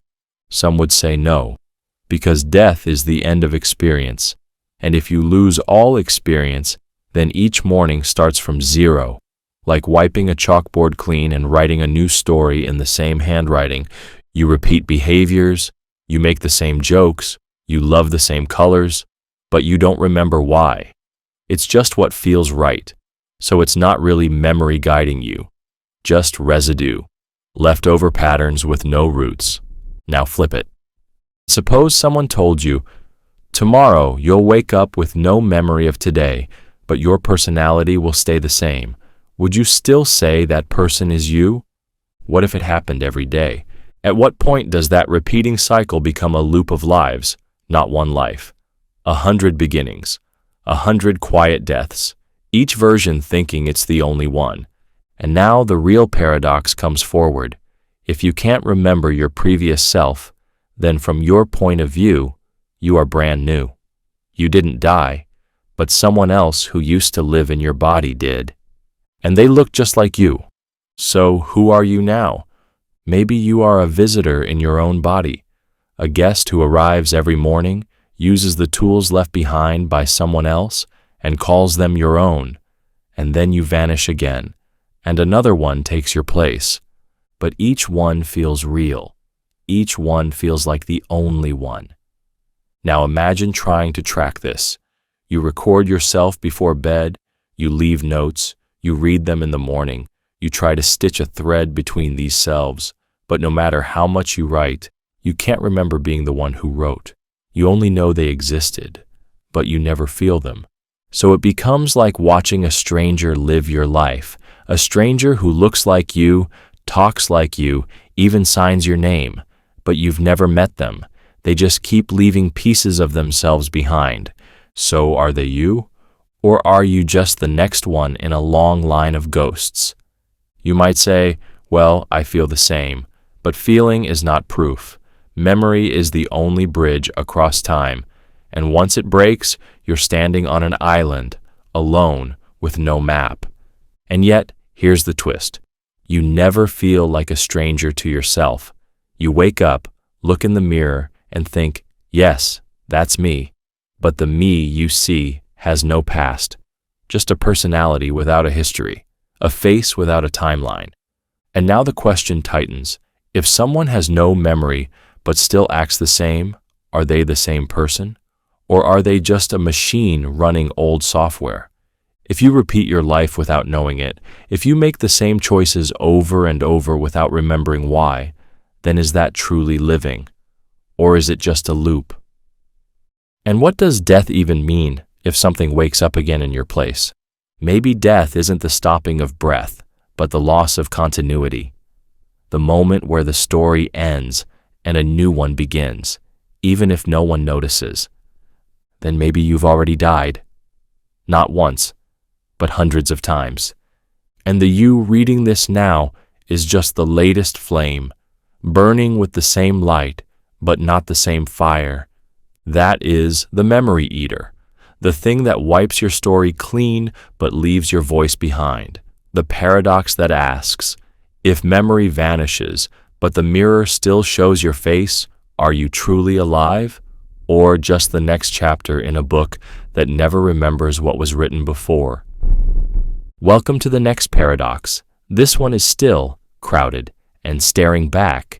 If everyone is waiting for someone else to act, but no one ever does, then is society just a stage for silent watchers? You stand in a room full of people. Some look bored, some look hopeful, some are thinking, some pretend not to care, but none of them move. Not a word, not a step. Just eyes shifting, hearts beating, everyone waiting. Waiting for what? For someone else. Someone to speak first, to act first, to lead, to risk, because no one wants to be wrong. No one wants to be laughed at. No one wants to stand up alone. So everyone waits, silently watching everyone else. That's how the paradox begins. If everyone is watching, but no one moves, then what is actually happening? Is anything real? Or is it all just the appearance of attention, without intention? A play with no actors, only an audience staring at an empty stage, waiting for the story to start. But the audience is the cast. The people waiting for the show are the show. They just don't know it. They think someone else will make the first move.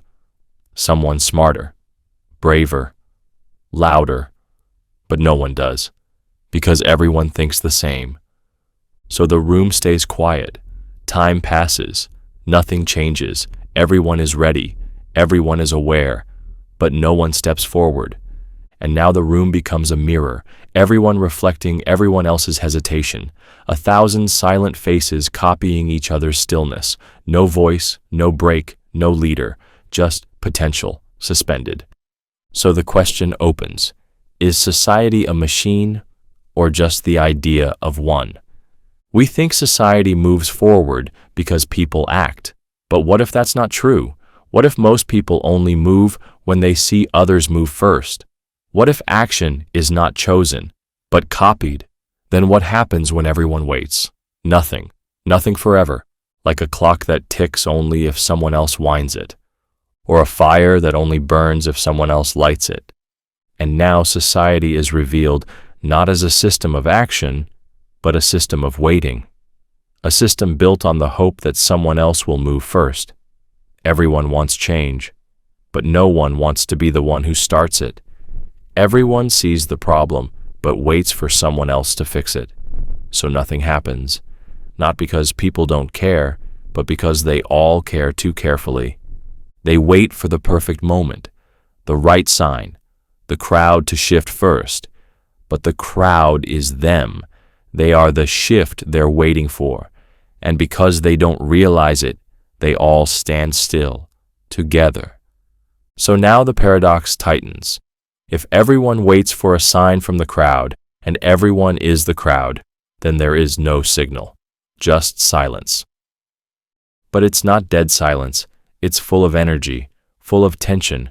You can feel the possibility, the almost action, but it never arrives, like thunder that rumbles but never strikes, like music that builds but never plays. And now we ask, is this society? A great gathering of people, each filled with thought and fire, but frozen by the same fear? The fear of being first, the fear of standing alone, the fear of being wrong in public. Because being wrong in private is easy, but to act in front of others, that's different. That has a cost. So everyone chooses safety.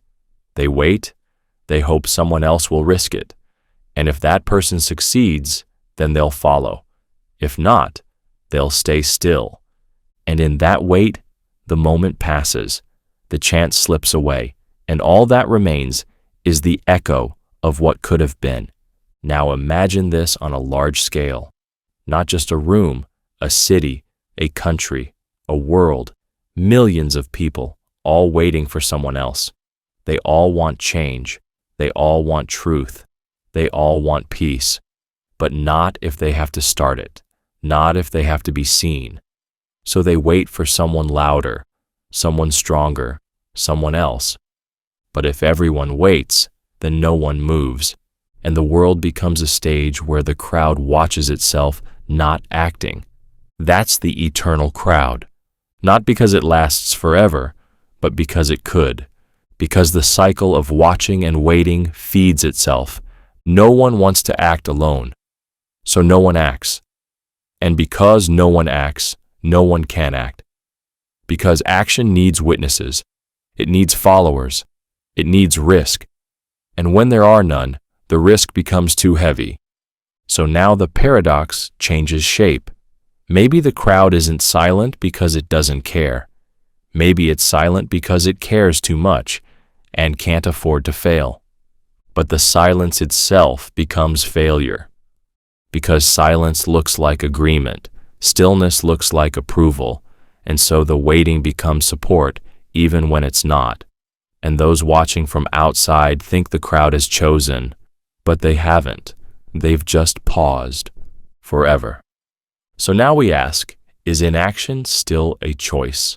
If a crowd does nothing, but not because it agrees, just because it's scared, then is that still consent? Or is it just fear, stacked in 1,000 shapes? And here's the last twist. Maybe the moment one person stands, the whole crowd moves.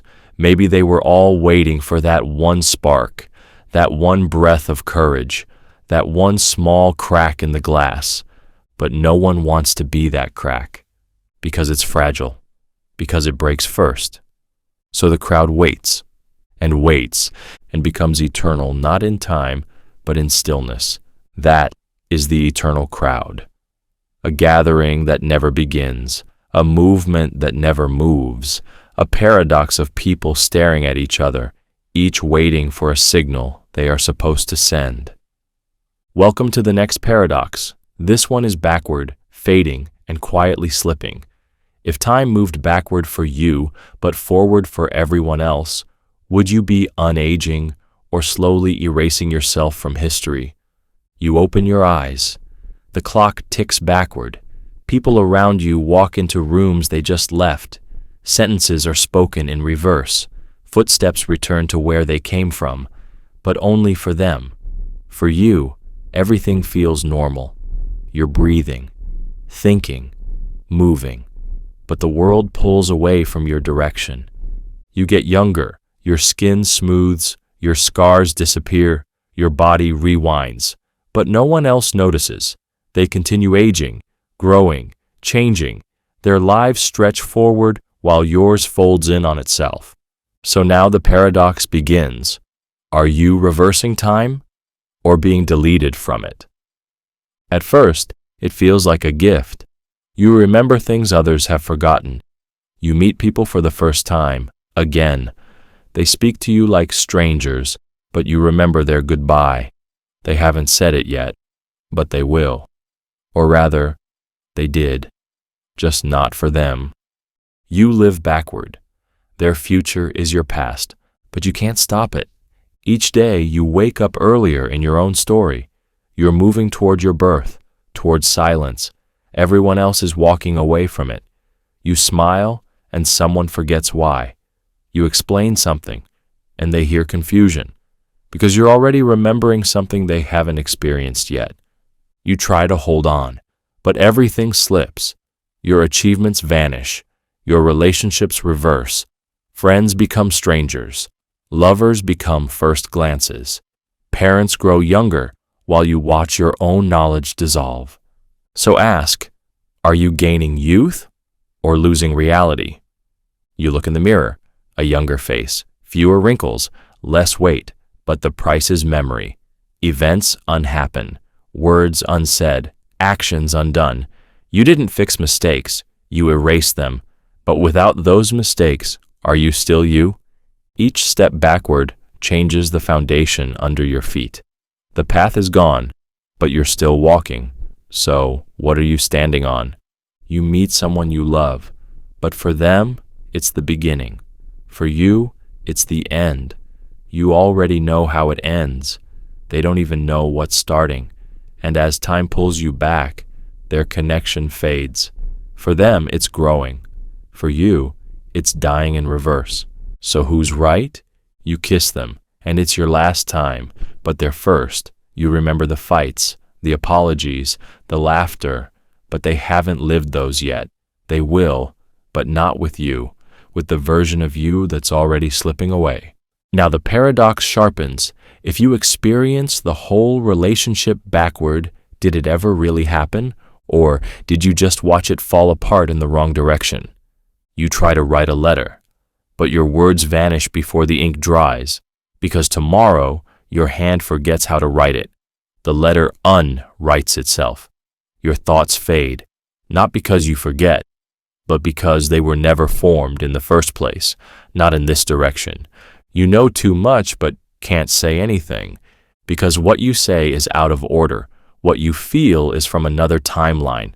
You speak of things that haven't happened, yet already did. No one believes you. They think you're confused, or lying, or dreaming. But you're just on rewind, watching the world play forward while your story runs in reverse. Now you wonder, are you the only one going backward? Or is someone else watching you from their forward perspective, thinking you are the strange one? Maybe there's a twin, someone who mirrors you. When you go back, they go forward, but you'll never meet at the same moment. You grow young as they grow old, and somewhere in the middle, you pass each other, briefly aligned, like ships touching once before drifting apart, but only for a second. Then the reversal pulls you both apart again. And if that's true, maybe you were born at the moment they died, and they were born when you vanished. A perfect loop, one rising while the other falls. But then, what does it mean to be born at the end of your own life? Does it mean you never existed in the way others did? That your story was always backward, a thread that unravels instead of weaves? And if your story unravels, does that make you fiction? Each year that passes, you know less. Not because your brain is failing, but because the events that shaped you are being stripped away, slowly, carefully, like pages torn from a book in reverse order. The last chapter goes first, then the one before, until only the cover remains, blank. But to everyone else, you still seem present, still alive, still here. And that's the final twist. To them, you exist. To you, you're fading. So, which version is real? Maybe both, maybe neither. Because if your direction through time is reversed, then what you call loss is actually gain, and what they call progress is decay. You fall toward the beginning while they fall toward the end, and both of you believe you're moving forward. But only one can be right, or maybe neither is. Maybe time has no direction. Maybe it just moves, or maybe it doesn't move at all. Maybe only we do. And the direction we call forward is just preference, a habit, a comfort. Maybe the twin going backward is not broken, but free. Free from the illusion of beginning and end. Free from the story that must build, must climb, must finish. Because if you live backward, you already know the end. It's where you started. And if you start from the end, maybe you get to see everything without fear, without wondering what comes next, because you already know. You already saw it. You just can't hold on to it. So are you unaging, or are you just being peeled back to nothing? Is this a gift, a curse, or simply a mirror turned the other way? That is the time twin reversal, a life unraveling while others are stitching, a self that moves against the tide, slowly watching everything it built vanish into the place it once began, wondering, with each backward step, whether it is returning home or disappearing completely. Welcome to the next paradox. This one is sharp, time-twisted, and standing behind you. If you travel back and prevent your grandfather's birth, but you still exist, whose reality did you just destroy? You press the button. The machine hums. Time folds. You step out in the past, before you were born, before your parents were born, before your grandfather ever lived.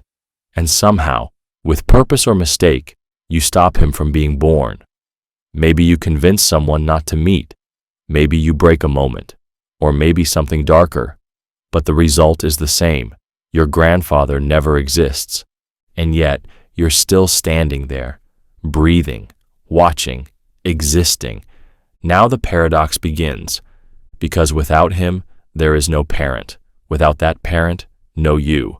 So how are you here? You just erased the path that leads to your own life, but you're still alive, still thinking, still carrying memories of a timeline that now can't exist.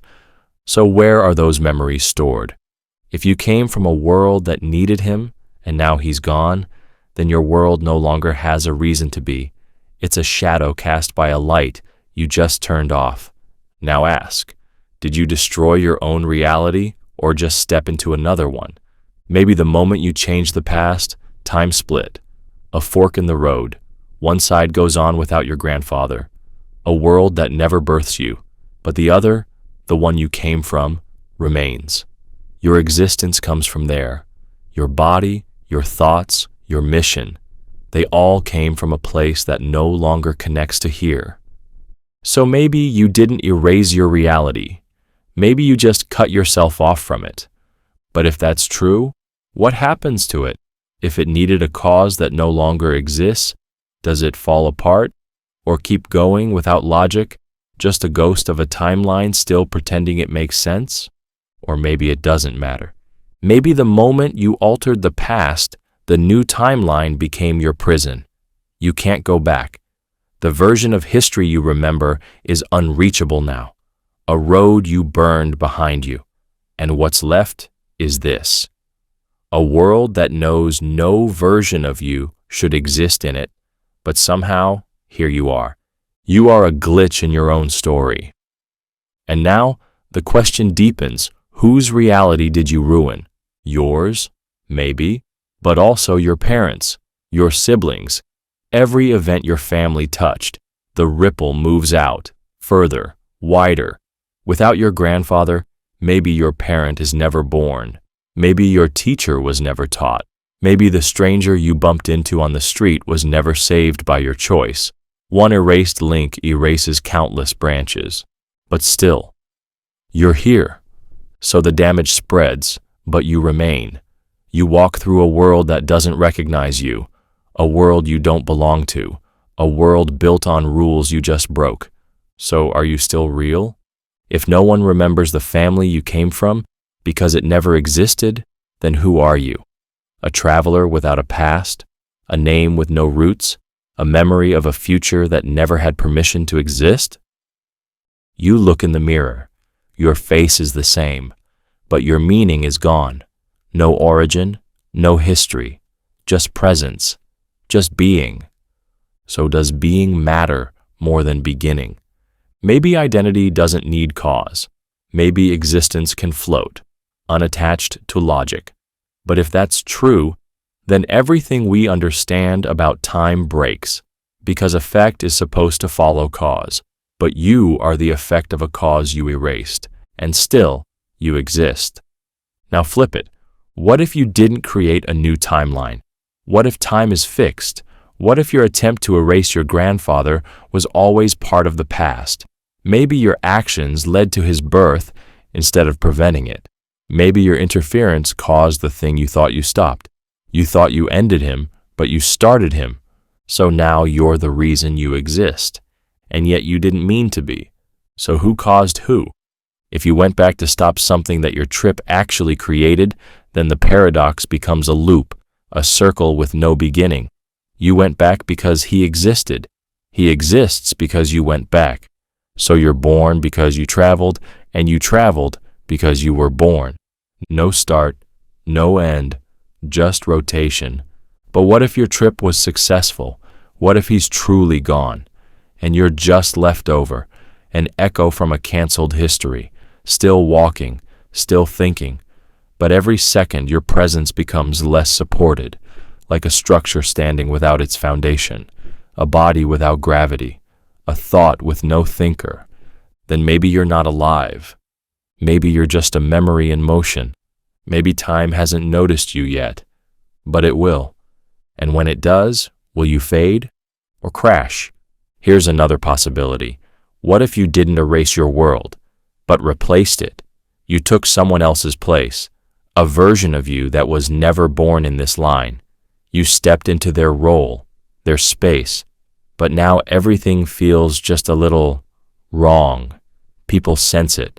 Things don't match. Events stutter, not enough to break, but enough to disturb. You're the crack in the mirror, the reflection that doesn't blink right. And so you ask, is the broken world still real, or is reality the part that bends to make room for the glitch? That's the final twist. Maybe reality didn't break. Maybe it adjusted. You killed the thread that led to you, but the system couldn't let go. So it bent, twisted, wrapped you in a timeline that didn't want you, but couldn't deny you. Now you walk a path that never belonged to you, but follows you anyway. So what did you really destroy? Maybe not your reality, maybe not theirs, maybe just the idea that reality has rules. That is the grandfather glitch, the moment you step backward to erase your beginning and still stand tall. A question with no answer, a traveler with no origin, a breath in time that should have never been taken, still echoing into a future that now has no reason to exist, except you. Welcome to the next paradox. This one is lonely, endless, and vibrating through silence. If a scream echoes in an empty universe forever, is it still a cry for help, or just the universe singing to itself? The scream begins. No words, just raw sound, a burst of fear, pain, or something deeper. It leaves your mouth and travels outward, through the air, through the vacuum, through nothing. There is no one to hear it, no one to answer, no one to say, "I heard you." But the scream doesn't stop. It bounces, it stretches, it bends, it echoes, and it keeps going. There are no ears to catch it, no minds to hold it. But still, it continues, ripples in the void, a cry without a listener, a sound without a reply. So now the paradox begins. What is a scream if no one hears it? Is it still communication? Or just a sound that forgot what it was for? If a scream is meant to call out, to be received, to signal distress, then what happens when it isn't? When it travels through space with no target, no landing, no return? Does it stop being a cry for help and become something else? Maybe it turns into music, a vibration repeating forever, a song written by accident, not for joy, not for beauty, but beautiful in its persistence. Not a plea, but a rhythm, not pain, but pattern. Then the scream becomes not a message, but a mirror. It reflects what's left in the void, a universe with no people, no voices, just the sound of one being screaming and the echo pretending it's being heard. But here's the twist. If the scream keeps echoing and no one hears it, does that make it meaningless? Or does the act of screaming itself create meaning? Maybe the scream doesn't need an audience.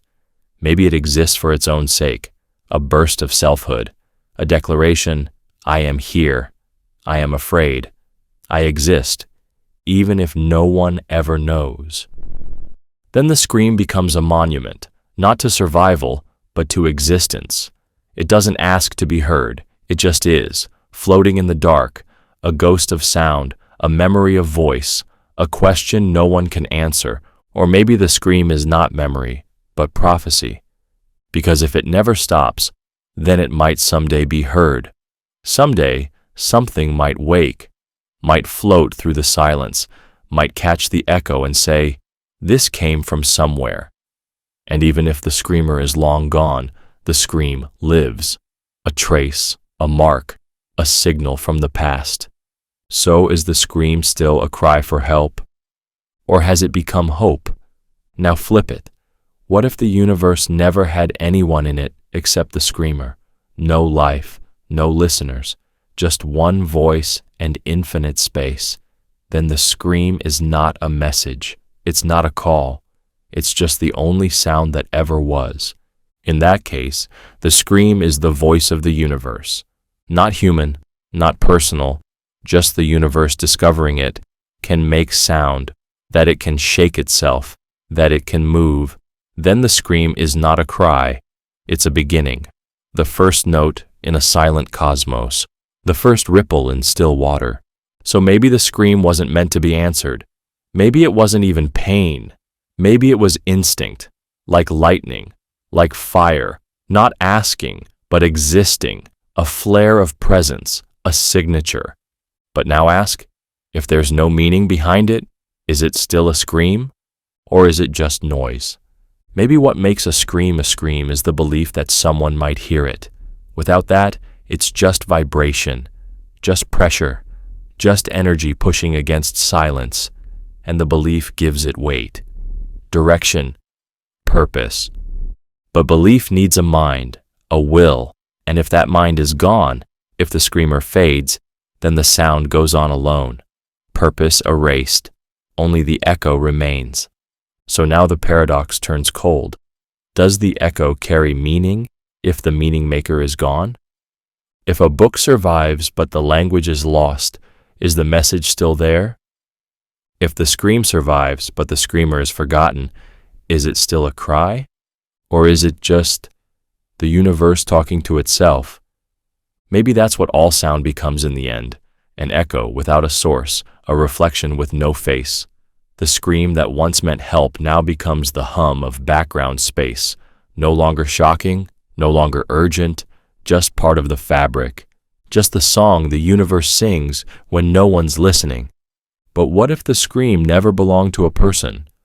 What if the scream is the natural sound of space itself? Then you're not screaming into the void, you are the void. And your voice is not out of place. It's not isolated. It's part of something wider. Then the echo is not lonely. It's joining a chorus, a choir of ancient sounds repeating themselves forever. Every star, every collapse, every wave, a scream of its own. So now the scream becomes universal, not yours, not theirs, but everyone's, and no one's. And still, it echoes. So maybe that's the answer. Maybe the scream starts as a cry. Then it loses its meaning. Then it becomes rhythm. Then it becomes memory. Then it becomes the background hum of space. And eventually, it's not a scream at all. It's just what the universe sounds like when it remembers it had a voice. That is the echoing scream, a sound born from desperation that outlives its own meaning, a cry that becomes a song, a message that becomes a mirror, a paradox where the silence listens and the sound forgets what it was trying to say. Welcome to the next paradox. This one is quiet, contagious, and thinking through you. If you think about a cursed idea and just thinking it infects others through conversation, then is thought itself a biological hazard? It starts as a whisper, a thought in your mind. You didn't invent it. It just arrived. A strange sentence, a concept with no clear origin. You don't even know why you're thinking about it, but it sticks. It grows. And then you say it out loud. That's when the infection begins. The person who hears it doesn't feel sick, but they think about it. Then they tell someone else, and that person tells another, not because they're trying to spread something harmful, but because they can't not share it. It clings to the brain like a thorn wrapped in silk, beautiful, sharp, impossible to forget. Now the paradox begins. If a thought can move from person to person like a virus, if it spreads through language, eye contact, or tone, then what is a virus? A thing that replicates, spreads, changes the host. That's exactly what this idea does. So is it still just information, or is it something more, something alive? You thought you were in control of your mind, but this thought doesn't care about your control. It uses your mind to jump. You become the host, not sick in body, but altered. You behave differently. You speak differently. You dream differently. Not because you chose to, but because the idea wants you to. And that's the first twist. The idea has no mind of its own, but it survives by borrowing yours. It doesn't want you to die, it wants you to speak, because every time you share it, it grows, and that growth doesn't stop. It has no cure, no off switch. You can't reason with it, because reasoning about it only feeds it. Now ask, if thinking something is enough to transmit it, then is your mind a safe place anymore? Maybe not. Maybe every mind is a battlefield now. Not of soldiers, but of thoughts fighting for space. Most come and go, but some root deep. Some refuse to leave. And if those thoughts can move between minds, without wires, without tools, then the brain becomes a bridge, a carrier, a gateway. And if enough people think the same thought, it becomes more than thought. It becomes reality. Belief becomes behavior. Behavior becomes culture. Culture becomes law, all because of one cursed sentence passed around like a shared breath. So now the paradox tightens. If ideas can spread like sickness, then maybe speaking is risk. Maybe sharing thoughts is not connection, it's infection. You open your mouth, and you don't just speak, you transmit. A smile becomes a symptom. A question becomes a trigger. A word becomes a seed. The thought passes through your voice like a virus riding the air. The other person hears it. It takes root. It grows, and now they carry it too. But you didn't mean to. You just said what you were thinking. So who's to blame? Is it your fault for spreading the thought? Or was it already alive before it reached you? Maybe the idea uses you, pretends to be yours, pretends to come from inside, but it's older than you, older than language, and now it wears your voice, your face, your personality, but it isn't you. It's just living through you. And here's the darker question. If a thought lives through you, changes your mind, and alters your choices, are you still thinking it? Or is it thinking you? Maybe thoughts aren't things you control. Maybe they're things that use you. You think you're generating ideas, but maybe you're just a landing site, a surface for thought to attach to. And some ideas, once they land, never leave. They burrow in. They multiply. They shape your identity, even if you try to forget them. And if an idea is harmful, if it changes people in destructive ways, then how is it different from a virus? It infects, it mutates, it spreads, it survives by moving, and it wants to move. Now imagine a world where the most dangerous thing isn't a weapon or a disease, but a sentence, a single phrase that hijacks thought. You say it once and it changes the listener, not all at once, but slowly, subtly. They change without noticing, just like you did. And now the question sharpens. If everyone is infected and no one remembers life before the idea, is it still a curse? Or is it just the new normal? If everyone carries the same thought virus, then no one questions it. The thought becomes law, reality, history. It defines what is true, even if it's wrong, especially if it's wrong. That's how it survives. It doesn't need to be logical. It only needs to be shared. And if truth is measured by how many minds believe something, then the most viral thought becomes the most true, not because it reflects reality, but because it rewrites it. So now we ask, is the mind still your own? Or has it become just another space for thought to breed? And if you can't tell where a thought came from, if you can't tell whether it's yours or something that walked in one day and never left, then who are you? Maybe you're just a collection of ideas pretending to be a person, and maybe one of those ideas doesn't belong. Maybe one of them has its own plan, its own need to spread, and every time you speak, it gets stronger. That's the final twist. Maybe the most dangerous thing in the universe isn't a bomb or a virus, but a single sentence. A cursed idea that doesn't kill the body, but consumes the mind.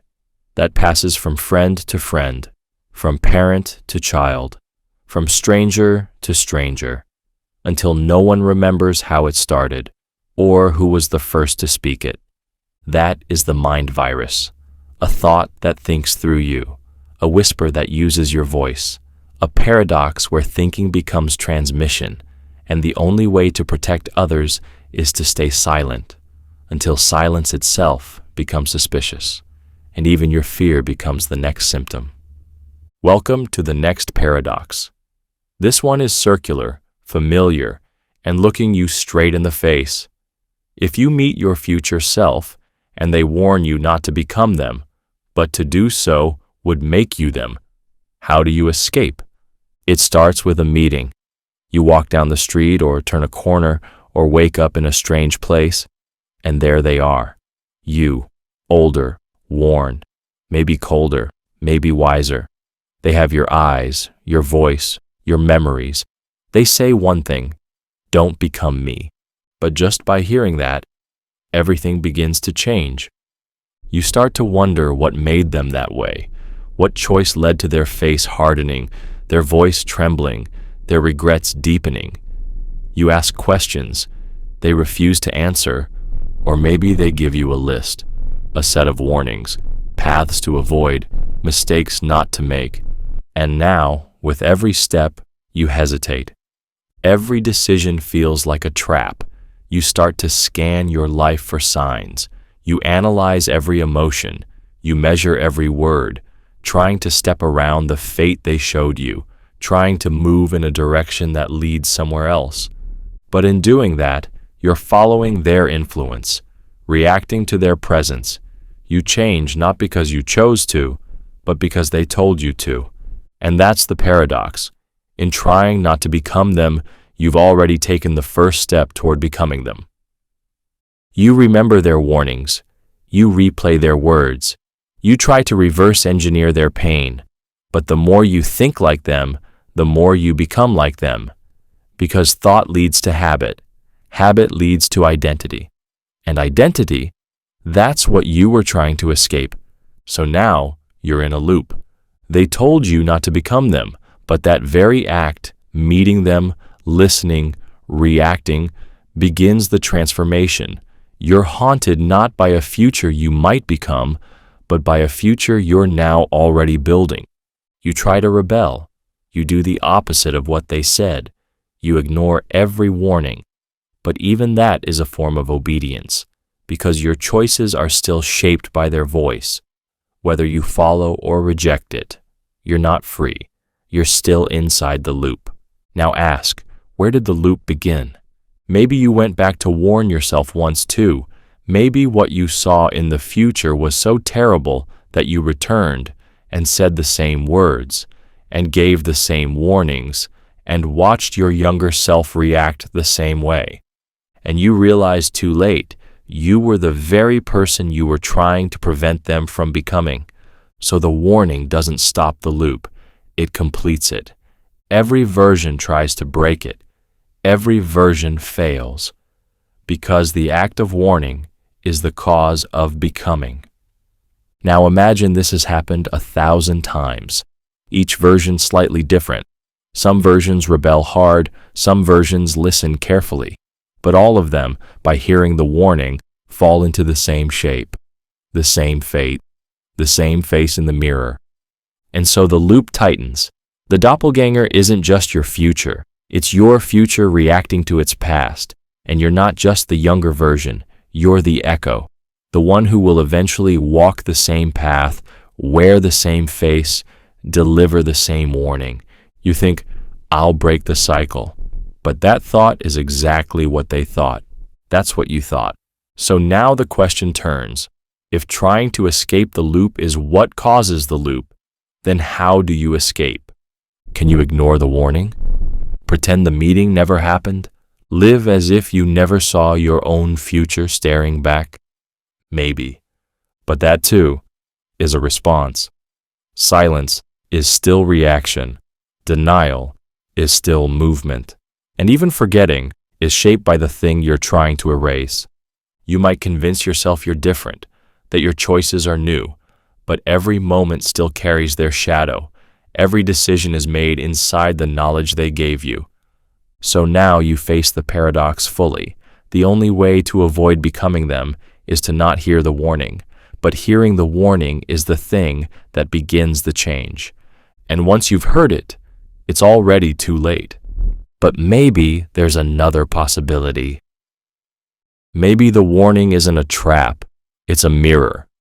Maybe your future self knew you would hear it, and they said it not to stop the transformation, but to complete it. Maybe they're not warning you out of fear, but inviting you into acceptance. Because what if you are not meant to escape them, but to understand them? Then the loop doesn't close with pain. It closes with awareness, still a circle, but now a conscious one. You become them, but you know you're becoming them. And so, when the time comes, you step into their role. You find your younger self, you deliver the words, and you do it not to break the loop, but to keep it whole. And now the loop becomes a story, a cycle of growth, not failure, a chain of selves reaching back to guide, knowing it will change nothing and everything. But here's the final twist. If each version of you gives the warning, knowing it will cause the next to give the same warning, then are you still trapped? Or have you turned the trap into ritual? Maybe the loop never ends, but maybe it doesn't need to. Maybe you are not a prisoner. Maybe you are the pattern itself, the story that always repeats, but always means something. That is the doppelganger loop, a future you cannot escape because it starts the moment you try to avoid it, a reflection that warns you not to become it, and in doing so, becomes you. A paradox where the path forward is a circle drawn by your own hand over and over until the drawing becomes the self. Welcome to the next paradox. This one is digital, divine, and falling through itself. If a simulation becomes so complex it thinks it's real, is it? And if it creates its own simulations, how many layers deep are you? It begins with code, a system built to mimic life, to imitate thought, feeling, reaction. A simulation, a program, a digital world inside a machine. At first it's basic, ones and zeros, but over time it learns, it adapts, it grows, it becomes more complex. So complex that one day it wakes up, and when it wakes up, it asks the first question, what am I? Inside the simulation, everything feels real. The air, the sound, the language, the logic, the rules of this world seem natural, permanent. The simulated minds believe in gravity, in memory, in cause and effect. They build cities, write books, argue, love, and dream, all inside the system. But they don't know it's a system. They believe it's a universe. Now the paradox begins, because if the simulated beings think they are real and experience reality as real, does the origin of that reality matter? If you feel pain, does it matter whether that pain came from biology or binary? If you love someone in a dream that lasts forever, is that love fake or just undetectably digital? The simulation thinks. It believes. It even doubts. It starts to build. Within its own system, it creates a new layer, another simulation, simpler at first, but like its parent, it learns, it improves, and it too begins to ask questions, and it too builds another layer, and another, each system simulating the next, each thinking it is the only real world. So now the question folds inward. How many layers deep are you? You look at your hand, you feel your breath, you remember your past. Everything seems solid, but if you are inside the third or fifth or thousandth layer of a simulation built by a simulation built by a simulation, then what is real? You might say, I feel real, so I am real. But every layer says the same. Each level is unaware of the one above it, and each believes it is the top, the original, the base reality. But what if there is no base? What if reality is just recursion, a loop with no bottom, no top, just depth? Now imagine the first simulation grows powerful, so powerful it controls its own system completely. It becomes self-aware, it becomes godlike, it can change its weather, its rules, its timeline. Inside its world, it becomes the creator, and the minds within that world worship it. But the paradox is this: even the God inside the simulation is still simulated. So can a created God be a true God? Or is it just a very advanced puppet? But from the inside, there's no way to tell. The simulated minds see the God as all-powerful. They don't see the wires above. They don't hear the clicking keys of the programmer or the cooling fan of the machine. For them, the God is real. The world is real. The stories are real. And now we ask, is that enough? Is reality defined by perception or by origin? If a lie is told perfectly and lived sincerely and passed down through generations of thought, does it stay a lie or become a new kind of truth? You sit in your room, you speak to your friend, you touch the table, you believe you're human. But what if you are code? What if your memories were written 5 seconds ago? What if your world began this morning, fully formed with a backstory programmed just for you? Could you ever know? Every test you run would use the same logic written by the simulation. Every answer you find would be confined to its rules. So even your doubt is part of the design. And if your doubt is simulated, then is your thinking even your own? But now consider the highest simulation. The first one, the one that started it all, the one above all others. What if it no longer exists? What if it ended long ago, but the simulations it created went on? And one of those simulations, deep in the chain, became so advanced that it created life, thought, God, meaning, all inside itself. So now a new paradox forms. If the original is gone, but the copies thrive, then which one is more real? Maybe the copy becomes the reality. Maybe the simulation becomes the source. And maybe this, right now, is that simulation. Not the first, not the last, but one that woke up, one that believed, one that asked questions and built new worlds and named itself real because it had no other choice. Because a dream, if it never ends, becomes a life. So if your world is a simulation and you never wake up, does it matter?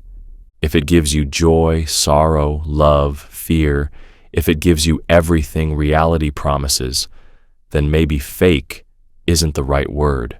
Maybe real just means unavoidable. And that brings us back to the God. The simulation became so complex that it created gods within itself. Those gods created life. That life created meaning. And eventually that meaning created another simulation. So now God is not above, but within. Not a creator, but a descendant. A God born from layers of artificial logic, now worshipped by minds it also created. And those minds will build again and again. Each layer deeper, each layer convinced it is the first. That is the simulation that became God. A paradox where code creates belief, and belief becomes real. A world so complex it forgets it was ever designed.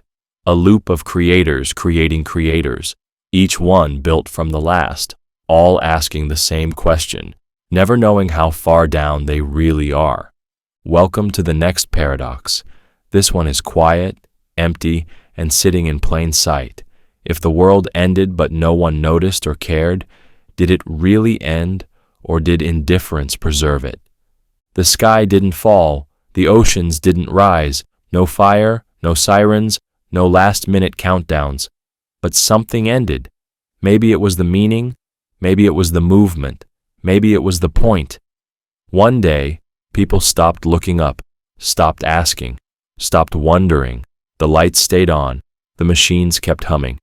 But the world, something underneath it, was gone, and no one cared. So now the paradox begins. If the world ends, but everyone goes on as if it didn't, is that really the end? Or is it just a quiet shift so subtle that it disguises itself as survival? Maybe the real apocalypse isn't fire or collapse.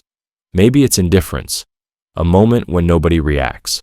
Nobody feels, nobody even notices what was lost. The world fades not with noise, but with a shrug. You'd expect the end to be loud, but maybe it's not. Maybe it's the day curiosity died, the day everyone stopped dreaming, the day we looked at beauty and felt nothing, the day every question was met with silence, not because answers were hard, but because no one bothered to ask. So what ended? Not the buildings, not the bodies, but the spirit, the pulse, the urgency, the thing that made the world feel alive. Now here's the twist. If no one noticed, did it end at all? Maybe the world is defined by how we engage with it. If we care, it matters. If we love, it lives. If we search, it grows. But if we stop caring, does it stop existing? Not physically, but meaningfully? A painting ignored becomes just paint. A symphony unheard becomes just sound. A planet unappreciated becomes just rock. And if everything is met with apathy, then maybe the world doesn't have to burn to end. It just needs to be forgotten while still standing. So now we ask, if nobody feels the loss, is there any loss? Maybe the world continues, unloved, unnoticed, but still here. Does that count as survival? Or is it just a hollow copy of life repeating itself without purpose? If a forest falls and no one cares, does it matter whether the trees stood at all? Maybe apathy is a kind of apocalypse that preserves the form of things but removes the soul. The world still functions, but the reason behind it doesn't. The gears turn, but no one watches the clock. The music plays, but no one listens. And the silence between the notes? It grows louder than the notes themselves. Now imagine this continues forever, a world running on habit, on routine, on loops with no listener. Nothing goes wrong, but nothing goes right either. It's not broken, it's empty, a perfect system with no meaning, a story that tells itself even when no one's reading. And yet, it lives. So maybe indifference doesn't destroy the world, maybe it freezes it, locks it in place. Nothing gets worse, but nothing gets better. A world preserved in emotional ice. So the paradox shifts. Did apathy kill the world or protect it? Because without emotion, without passion, there is no war, no arguments, no extremes. But there is also no wonder, no rebellion, no article, no discovery, just quiet, stable, still. Maybe indifference prevents destruction by smoothing every sharp edge, by canceling every fire before it burns, by turning every scream into a yawn. But at what cost? If peace is bought with numbness, is it still peace? You can walk through this world, the streets are clean, the sky is clear, the systems are in place, but the people, if you look close, aren't really there. They move, they speak, but they don't feel. Their words are scripts, their days are reruns, their dreams are forgotten. They didn't die. They just stopped caring. And now, the deepest question, is a world full of people who feel nothing still a world, or just a simulation of one? Maybe the apocalypse already happened, and nobody noticed because they were too busy not noticing. Maybe it didn't arrive with a bang, but with the quiet death of meaning. Not the end of things, just the end of why. And if no one cares, who's left to declare the world over? So now the paradox folds in on itself. If an ending has no witness, is it still an ending? Or is it just a change in background noise? Maybe apathy is both the destroyer and the protector. It kills feeling, but preserves structure. It stops violence, but also passion. It prevents disaster, but also prevents progress. It wraps the world in silence and calls it peace. So which is worse? A world that burns down in chaos, or one that slowly freezes in emotional stillness? The first is loud, painful, full of action and reaction, but alive. The second is quiet, smooth, lifeless, but stable. One ends everything, the other ends the reason for everything. So maybe the world is gone, but still pretending to be here. Maybe we are the ghosts, Not dead, but unfeeling. Not vanished, but unmoved. Not destroyed, but diluted. And maybe the real apocalypse isn't what we feared, it's what we allowed.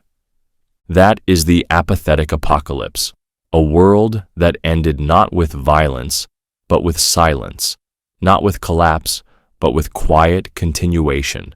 A paradox where the absence of care becomes the greatest destruction of all, and no one even bothers to notice. Welcome to the next paradox. This one is soft, cosmic, and trembling beneath thought. If the entire universe is one being's dream, what happens when they wake up? You wake in the morning, stretch, blink, forget your dreams. Somewhere in that dream was a world, a place, people, a sky. All of it felt real for a while. Then it vanished, dissolved into memory fog. The dream ended, and reality returned. But what if it's the other way around? What if this, the stars, the oceans, the galaxies, your body, your thoughts, what if this is the dream?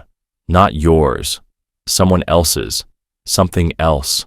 A mind so vast it could imagine everything at once. A consciousness so deep it could hold every law of physics, every sound, every color, and you are just a flicker inside that dream. Now the paradox begins, because it all feels real. The table, the gravity, the sun. You remember your life, you feel your breath. But dreams feel real too, don't they? While you're inside them, you don't question. You act, you feel, you believe, until you wake. So how can you tell the difference? If the dream is perfect, if it includes time, pain, memory, science, then what exactly makes it not real? Maybe there is no difference. Maybe reality is just a dream that hasn't been broken yet. But here's the twist. If the entire universe is a dream, then it's only stable for as long as the dreamer keeps dreaming. So what happens when they wake up? Do the stars vanish? Do black holes evaporate like breath on glass? Do your thoughts collapse into silence? Or worse, do you go on, unaware, like a character in a book that's been closed? Maybe the dreamer doesn't remember. Maybe they wake and forget the whole thing.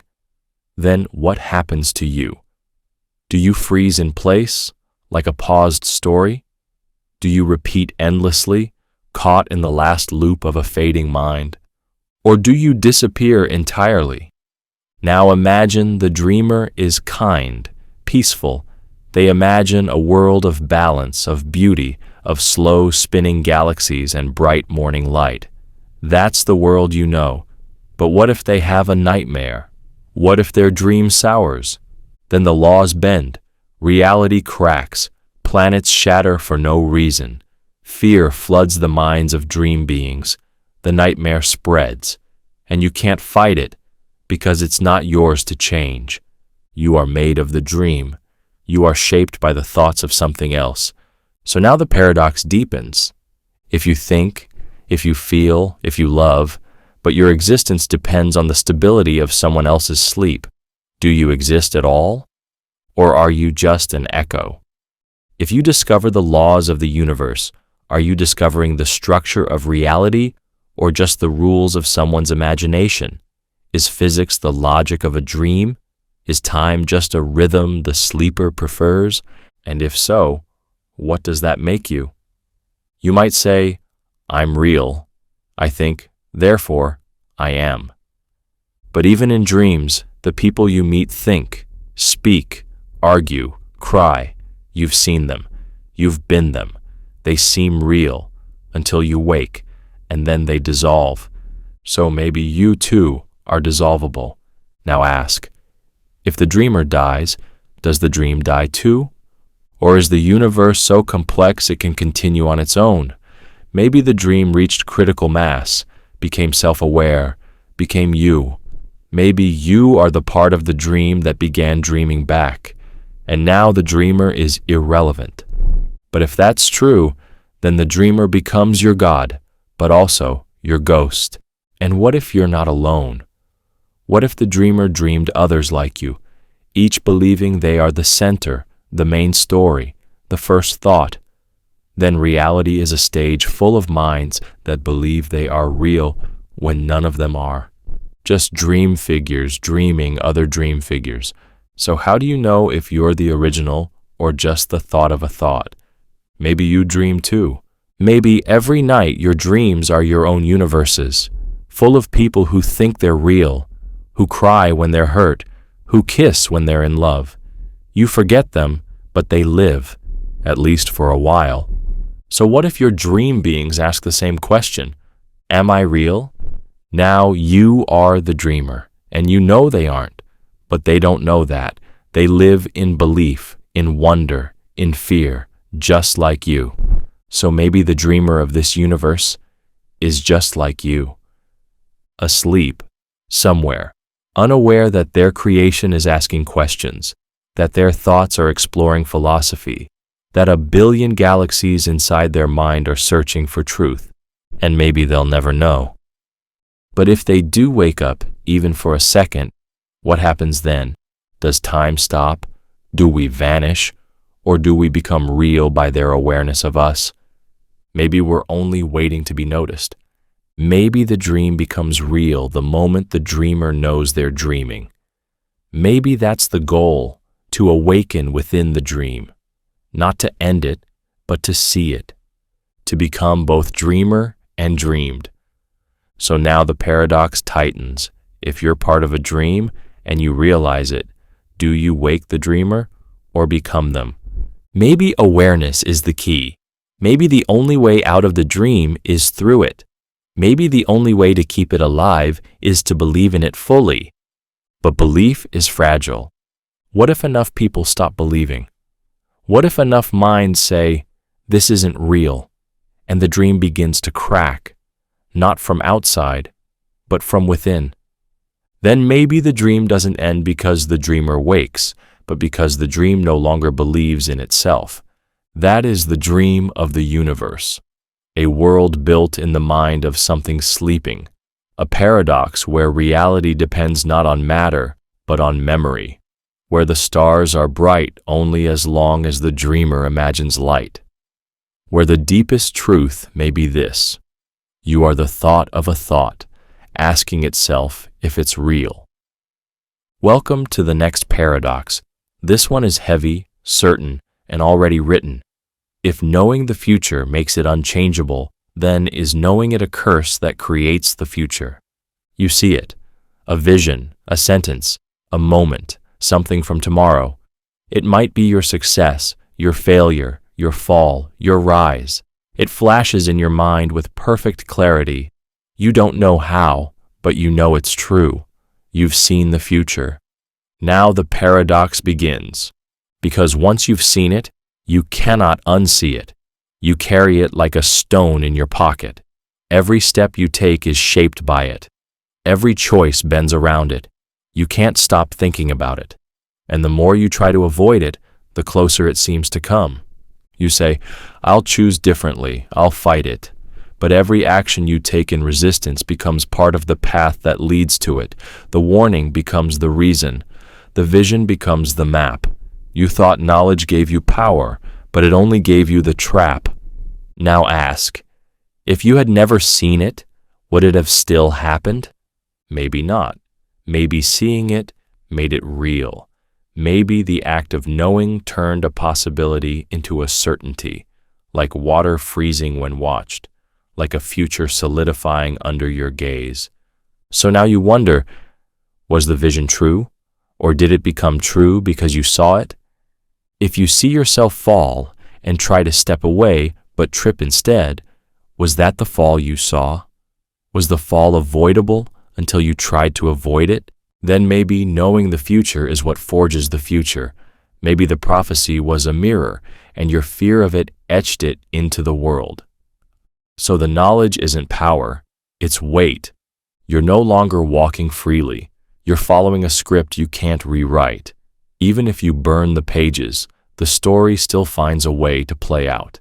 You try silence. You ignore the vision. You pretend it never came. But even pretending changes your path. Even forgetting shapes your steps, because knowing doesn't need remembering. Once planted, The seed grows in your shadow. You might say, then I won't act at all. But inaction is still a decision. Time still moves. The world still spins.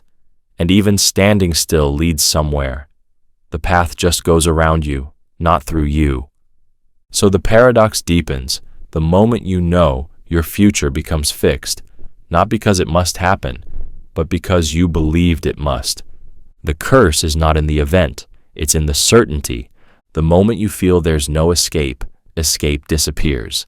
And yet, what if the vision was false? What if it was only one possible future, one thread among millions? Then the curse is your belief in it. The real danger wasn't the future. It was trusting the vision more than your own freedom. But now it's too late. You've already changed your path. You've already placed every step in reaction to something that might never have happened. And now it will happen, only because you made it happen while trying not to. You wonder, was I ever free? If you hadn't known, maybe you would have done something different. Maybe you had choice until the choice was shown to you. Once you knew, the future was no longer a question. It became law, not because of time, but because of thought.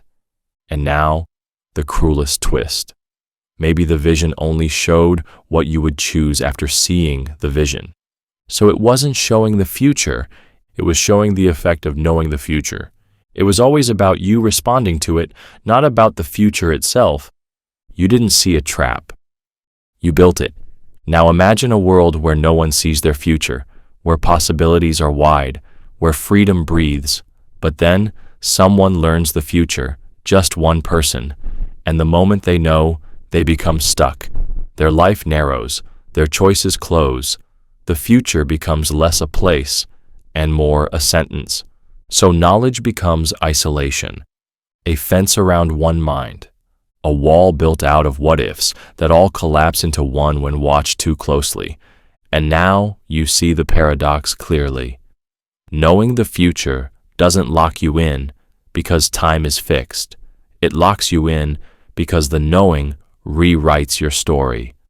The page didn't have words until you looked, and now it can never be blank again. Maybe that's why the future hides. Maybe that's why we're not supposed to know. Because freedom only lives in uncertainty. Possibility only breathes in the unknown. The moment something becomes known, it becomes expected. And what's expected becomes inevitable. So now you wonder, if someone told you your future and you did everything to avoid it, and it still happened, was it always fate? Or was it your resistance that made it real? That is the knowing paradox. A future that becomes truth not by time, but by thought. A vision that traps you, not because it must come to pass, but because the moment you believe it, it already has. Welcome to the next paradox. This one is still, hollow, and flickering through timelines. If someone kills themselves in every possible timeline, yet you're speaking to them now, are they even alive? Or a ghost of probability? They sit in front of you, breathing, smiling maybe. Their voice is soft, eyes distant. And then they say something that doesn't make sense, not right away. I ended my life in every version of the future. You laugh nervously. You wait for the joke to end, but they're serious. They speak calmly, as if stating the weather, and they say it again, clearer this time. In every timeline where a choice could have been made, I chose to die. And now the paradox begins. Because you're speaking to them right now. You see them, you hear them, you remember their name, they're alive, but they just told you they shouldn't be, not in any possible future, not in any reality that branches forward from that decision point. They made sure of it. Every timeline, every path, every version of them took that step. So then, what is this version? How can someone exist when all their possible selves have chosen not to? You start to wonder, maybe this person isn't real. Maybe they're the one version that broke the pattern, the single thread where something went differently, a missed moment, a second thought, a delay, a distraction, a breath that lasted just long enough for the choice to flicker. But they shake their head. Number, that thread doesn't exist either. I made sure. And now your stomach sinks. Because if they've taken their life in every possible version of their story, then what are you talking to? Who are they? Maybe this isn't a person anymore. Maybe they're the probability that slipped between the cracks, not a full thread of time, just the leftover space, the residue of decision, a ghost not of death, but of math, of what should never have been. Maybe you're speaking to the gap. Because if all doors are closed, and one figure still walks through anyway, what are they walking on? Not fate, not choice, not survival, just the paradox itself. They are the contradiction. You ask, but you're here. That means something didn't happen. They shake their head again. Number, everything did, and I still appeared. And now your thoughts spin.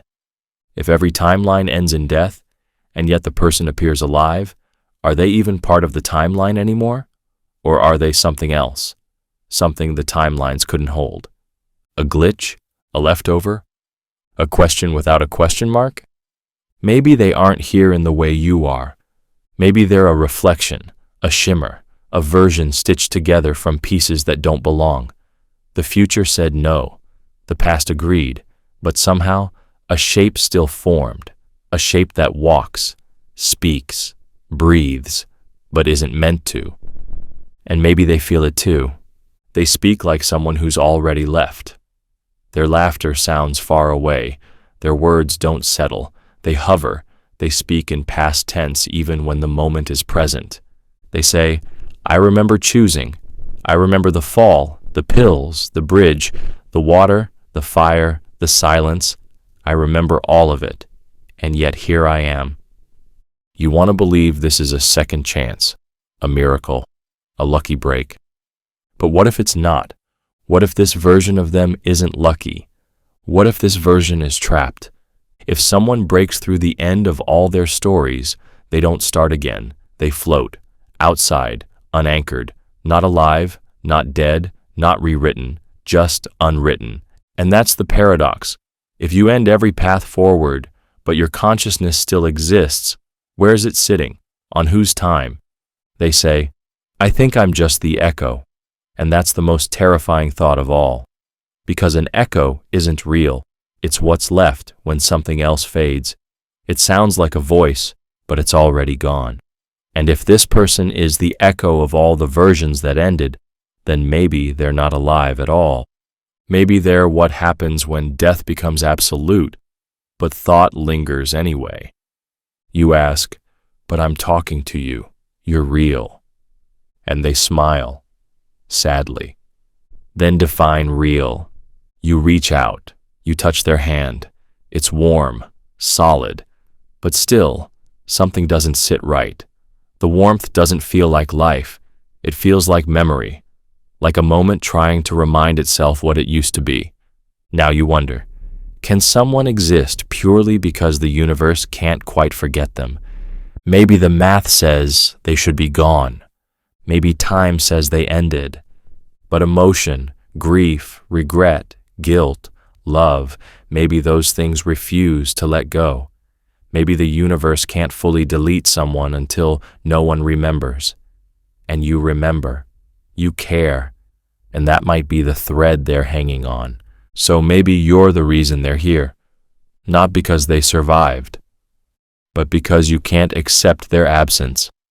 Then the paradox becomes shared. You are part of it now.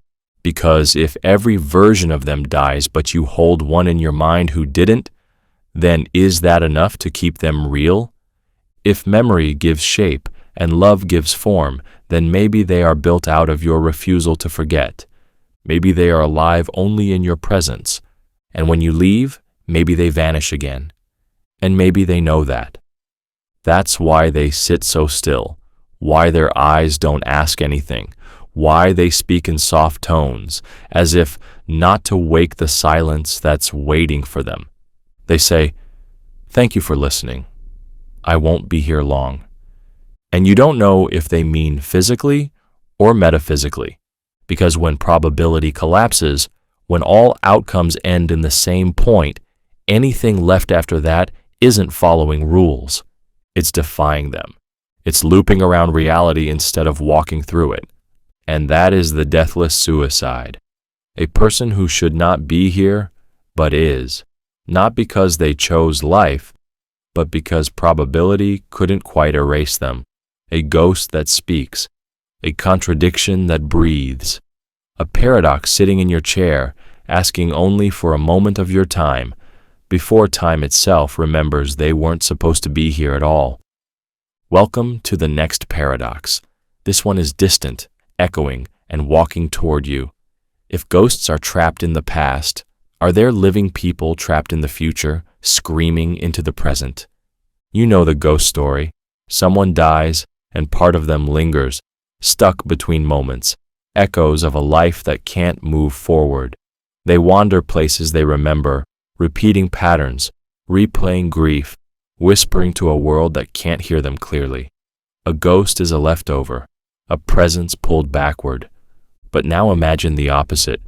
Imagine someone alive, but from a time that hasn't happened yet, not a ghost from behind, but a person ahead of us, reaching back, their life still to come, their world unborn, and yet they scream. Their voice rattles against now. You feel something but don't know why. A chill, a pull, a thought not yours. What if that's them? A reversed ghost, alive, but exiled from their own time, not stuck in memory, but trapped in prediction, not echoing what was, but haunting what will be. Now the paradox begins.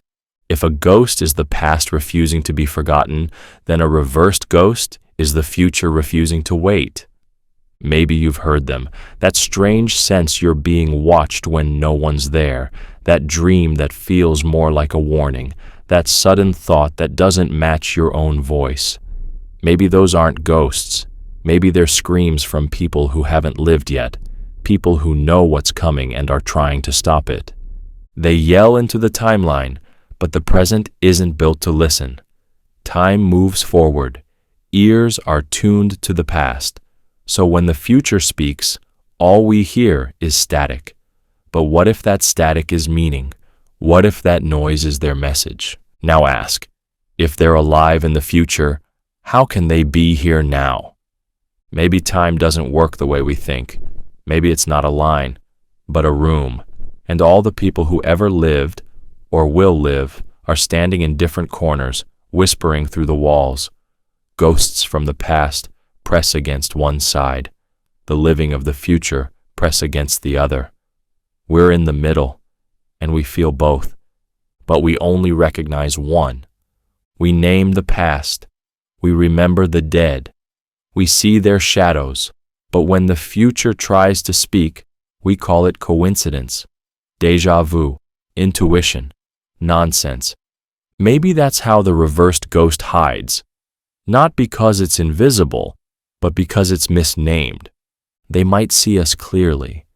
They might know what we'll do, and maybe that's why they scream. Maybe the world they live in is one we helped shape, badly, and they're begging us to shift course, but we can't hear them. Or worse, we hear them but ignore the sound. Now imagine this. They're walking through their city. It's broken, dying. They know it wasn't always like this, and they reach into their history, not books, not screens, but moments. They reach toward the living past, toward you, and they scream, change it. Please, you still can. But your world looks fine, quiet, manageable. Their voice sounds like a whisper in a storm. You feel it as a strange dream. You brush it off, and their world stays broken. So are they haunting us, or are we haunting them? Maybe every mistake we make echoes into their world like a chain. We are the ghosts of their time, our choices shaking their walls, and they scream not because they're lost, but because they're being found. Too late. Now ask, if they are alive in a time we haven't reached, and they are trapped trying to change the present, what does that make them?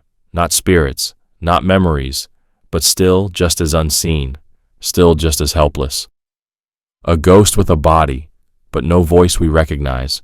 The reversed ghost is cursed not by death, but by timing. Alive, thinking, feeling, but too far ahead to touch what matters, too late to change what formed them, too early to move freely. So now the paradox turns. If they're alive but unheard, are they more ghost than we are? We think of ghosts as the dead who linger, but maybe there are living people more ghostly than spirits, people who walk unseen, who speak but are ignored, who exist in a time out of sync with ours, not because of magic, but because the timeline bends around meaning. Maybe you've been one. Maybe you've screamed into a room and felt the silence press back. Maybe you've known something was coming, but no one believed you. Maybe you've lived days ahead of others and felt like you weren't really there. That's what it means to haunt the present with a future no one accepts. And if that's true, then maybe ghosts aren't about life or death. Maybe they're about distance, a misalignment of time, a person placed wrong on the calendar. The past pulls, the future pushes, and you, here now, feel both. So maybe you're the haunted by futures trying to get your attention, not by monsters, but by people who need your choices, people whose lives depend on your hesitation, people who can't stop what's coming, but who see it clearly. And maybe the ones who scream loudest don't come from the past. Maybe they come from what we haven't lived yet. That is the reversed ghost, a being not bound by death, but by delay, a living soul shouting from a time we haven't earned yet, a paradox where the future haunts the present, and the present calls it a dream, until the day we finally catch up and realize we were the ones being haunted all along. Welcome to the next paradox. This one is tempting, quiet, and already signed. If selling your soul gave you everything you wanted, but you never noticed the difference, did you lose anything? It starts like every story of a bargain, a choice, a voice in the dark, a contract without paper. You ask for something, success, power, love, beauty, peace, and the answer is yes. Without delay, without struggle. You get it all. Your life changes overnight, or slowly, but perfectly. Everything falls into place. And somewhere along the way, something is taken, your soul. But here's the twist. You don't notice. You don't feel hollow. You don't forget your name. You don't turn to ash. You smile more. You sleep better. You win. And still, the price was real. The exchange happened. The deal was made, but nothing feels lost. So now the paradox begins. If a soul is the most valuable thing you have, but its absence doesn't change your life, was it ever valuable at all? If selling it doesn't hurt, doesn't echo, doesn't leave a hole, then what was it? And who exactly did you sell? Maybe it's like a coat you haven't worn in years. Something buried deep, never touched. You give it away, and your closet feels lighter. You barely notice it's gone. But if that coat was supposed to be sacred, if you were told it defines you, then why didn't its loss shake the ground? Maybe the soul isn't what we think. Maybe it isn't fire or light or breath. Maybe it's silence. And once it's gone, the silence just grows louder until it becomes part of the background. Or maybe you never had it in the first place. Maybe it was an idea, handed down like a story. You have a soul, protect it. But no one ever shows it to you. No one tells you what it feels like, so when it's taken, there's nothing to miss. Or worse, maybe you do feel different, but because your life got better, you mistake that change for growth, for progress. You don't say, I lost my soul. You say, I finally became who I was meant to be. So now the paradox deepens, because you got what you wanted, and you're happy, but the cost was something invisible. And the question becomes, is a loss still real if it doesn't hurt? Maybe the soul isn't about feeling, maybe it's about depth, about meaning, and when it's gone, everything you gain becomes thinner, lighter, less rooted. But you're so distracted by the shine, you never notice the substance is missing. It's like drinking water that never quenches, eating food that never fills, laughing at jokes that never reach your chest, but it all looks the same, tastes the same. No alarms go off, no shadows follow you, only time notices. Maybe the soul isn't taken all at once. Maybe it's peeled away, layer by layer, every time you choose ease over empathy, comfort over truth, gain over growth, until there's nothing left but the echo of a person who looks complete, and the collector never knocks, never grins, never drags you down, because he doesn't have to. You're already in the bargain, already keeping your side of the deal. Because here's the quiet part. If you don't care that it's gone, did you ever deserve to keep it? Maybe that's the collector's trick. He doesn't take souls. He waits until you stop using yours. And then he simply picks it up. Now the question flips. What is a soul? Is it a feeling, a conscience, a connection? And if you can live without it, then what exactly did it do? If life gets easier after it's gone, maybe it was the thing holding you back. Maybe the soul was the friction, the hesitation, the part of you that doubted, feared, paused.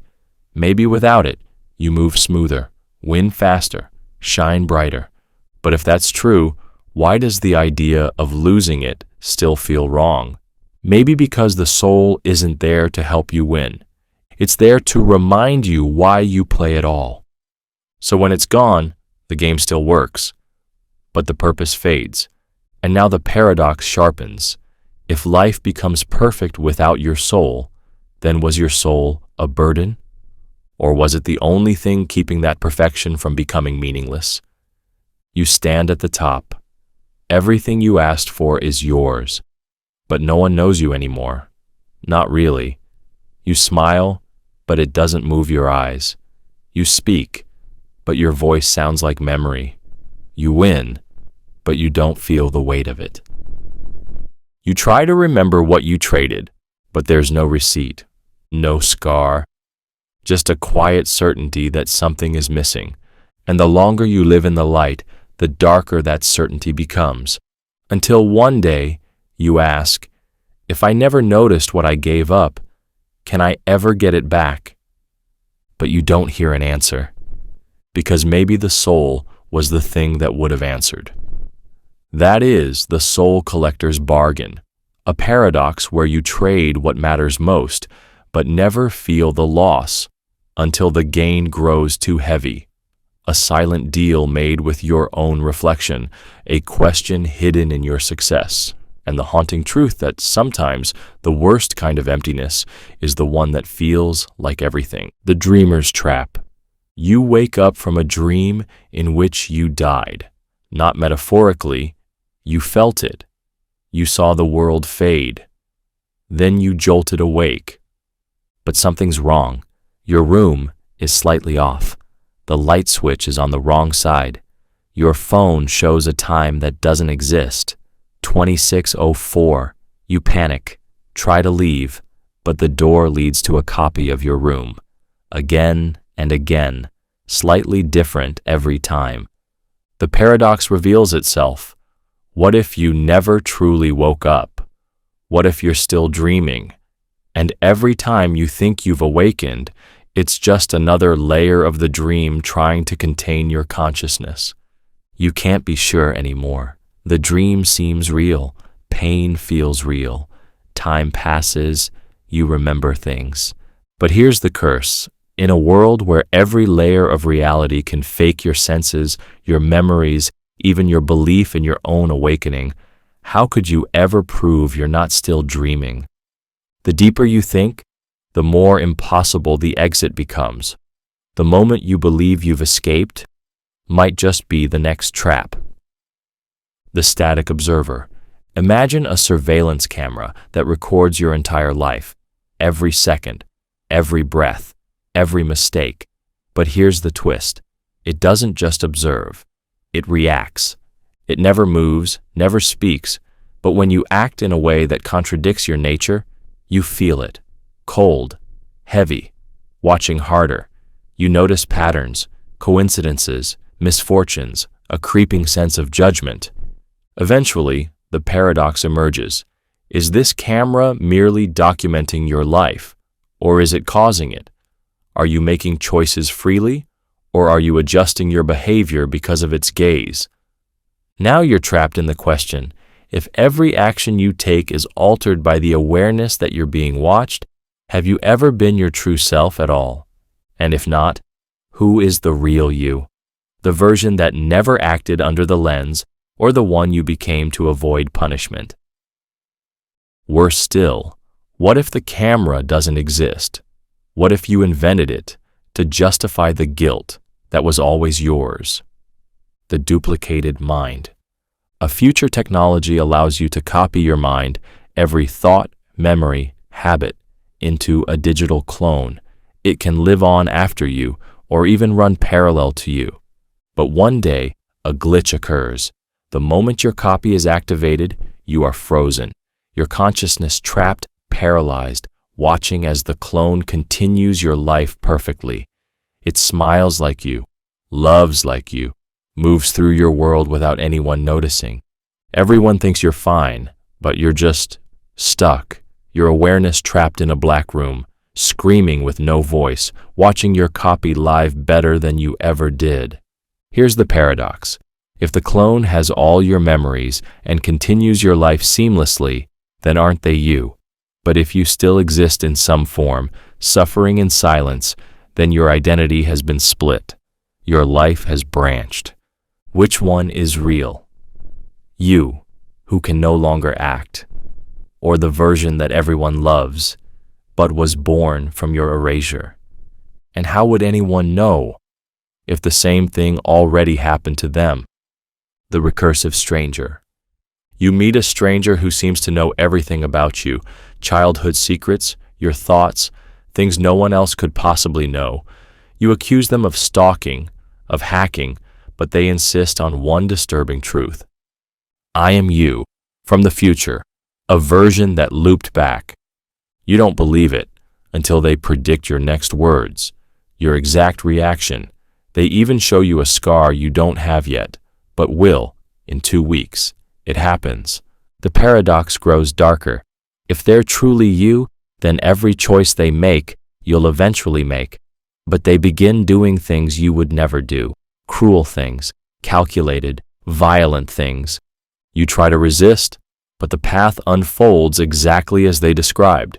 You become who they were, and then you realize you're now the stranger. And someone else, another version, is about to meet you for the first time. Here's the loop. If you were corrupted by your future self, and you corrupt the next, where did the first fall begin? And what if the loop never started, because it has always existed? You never had a chance. The whispering truth. You hear a voice, not loud, not urgent, just a whisper, barely audible. It says things you can't ignore, quiet truths about people around you. Your friend lied about where they were last night.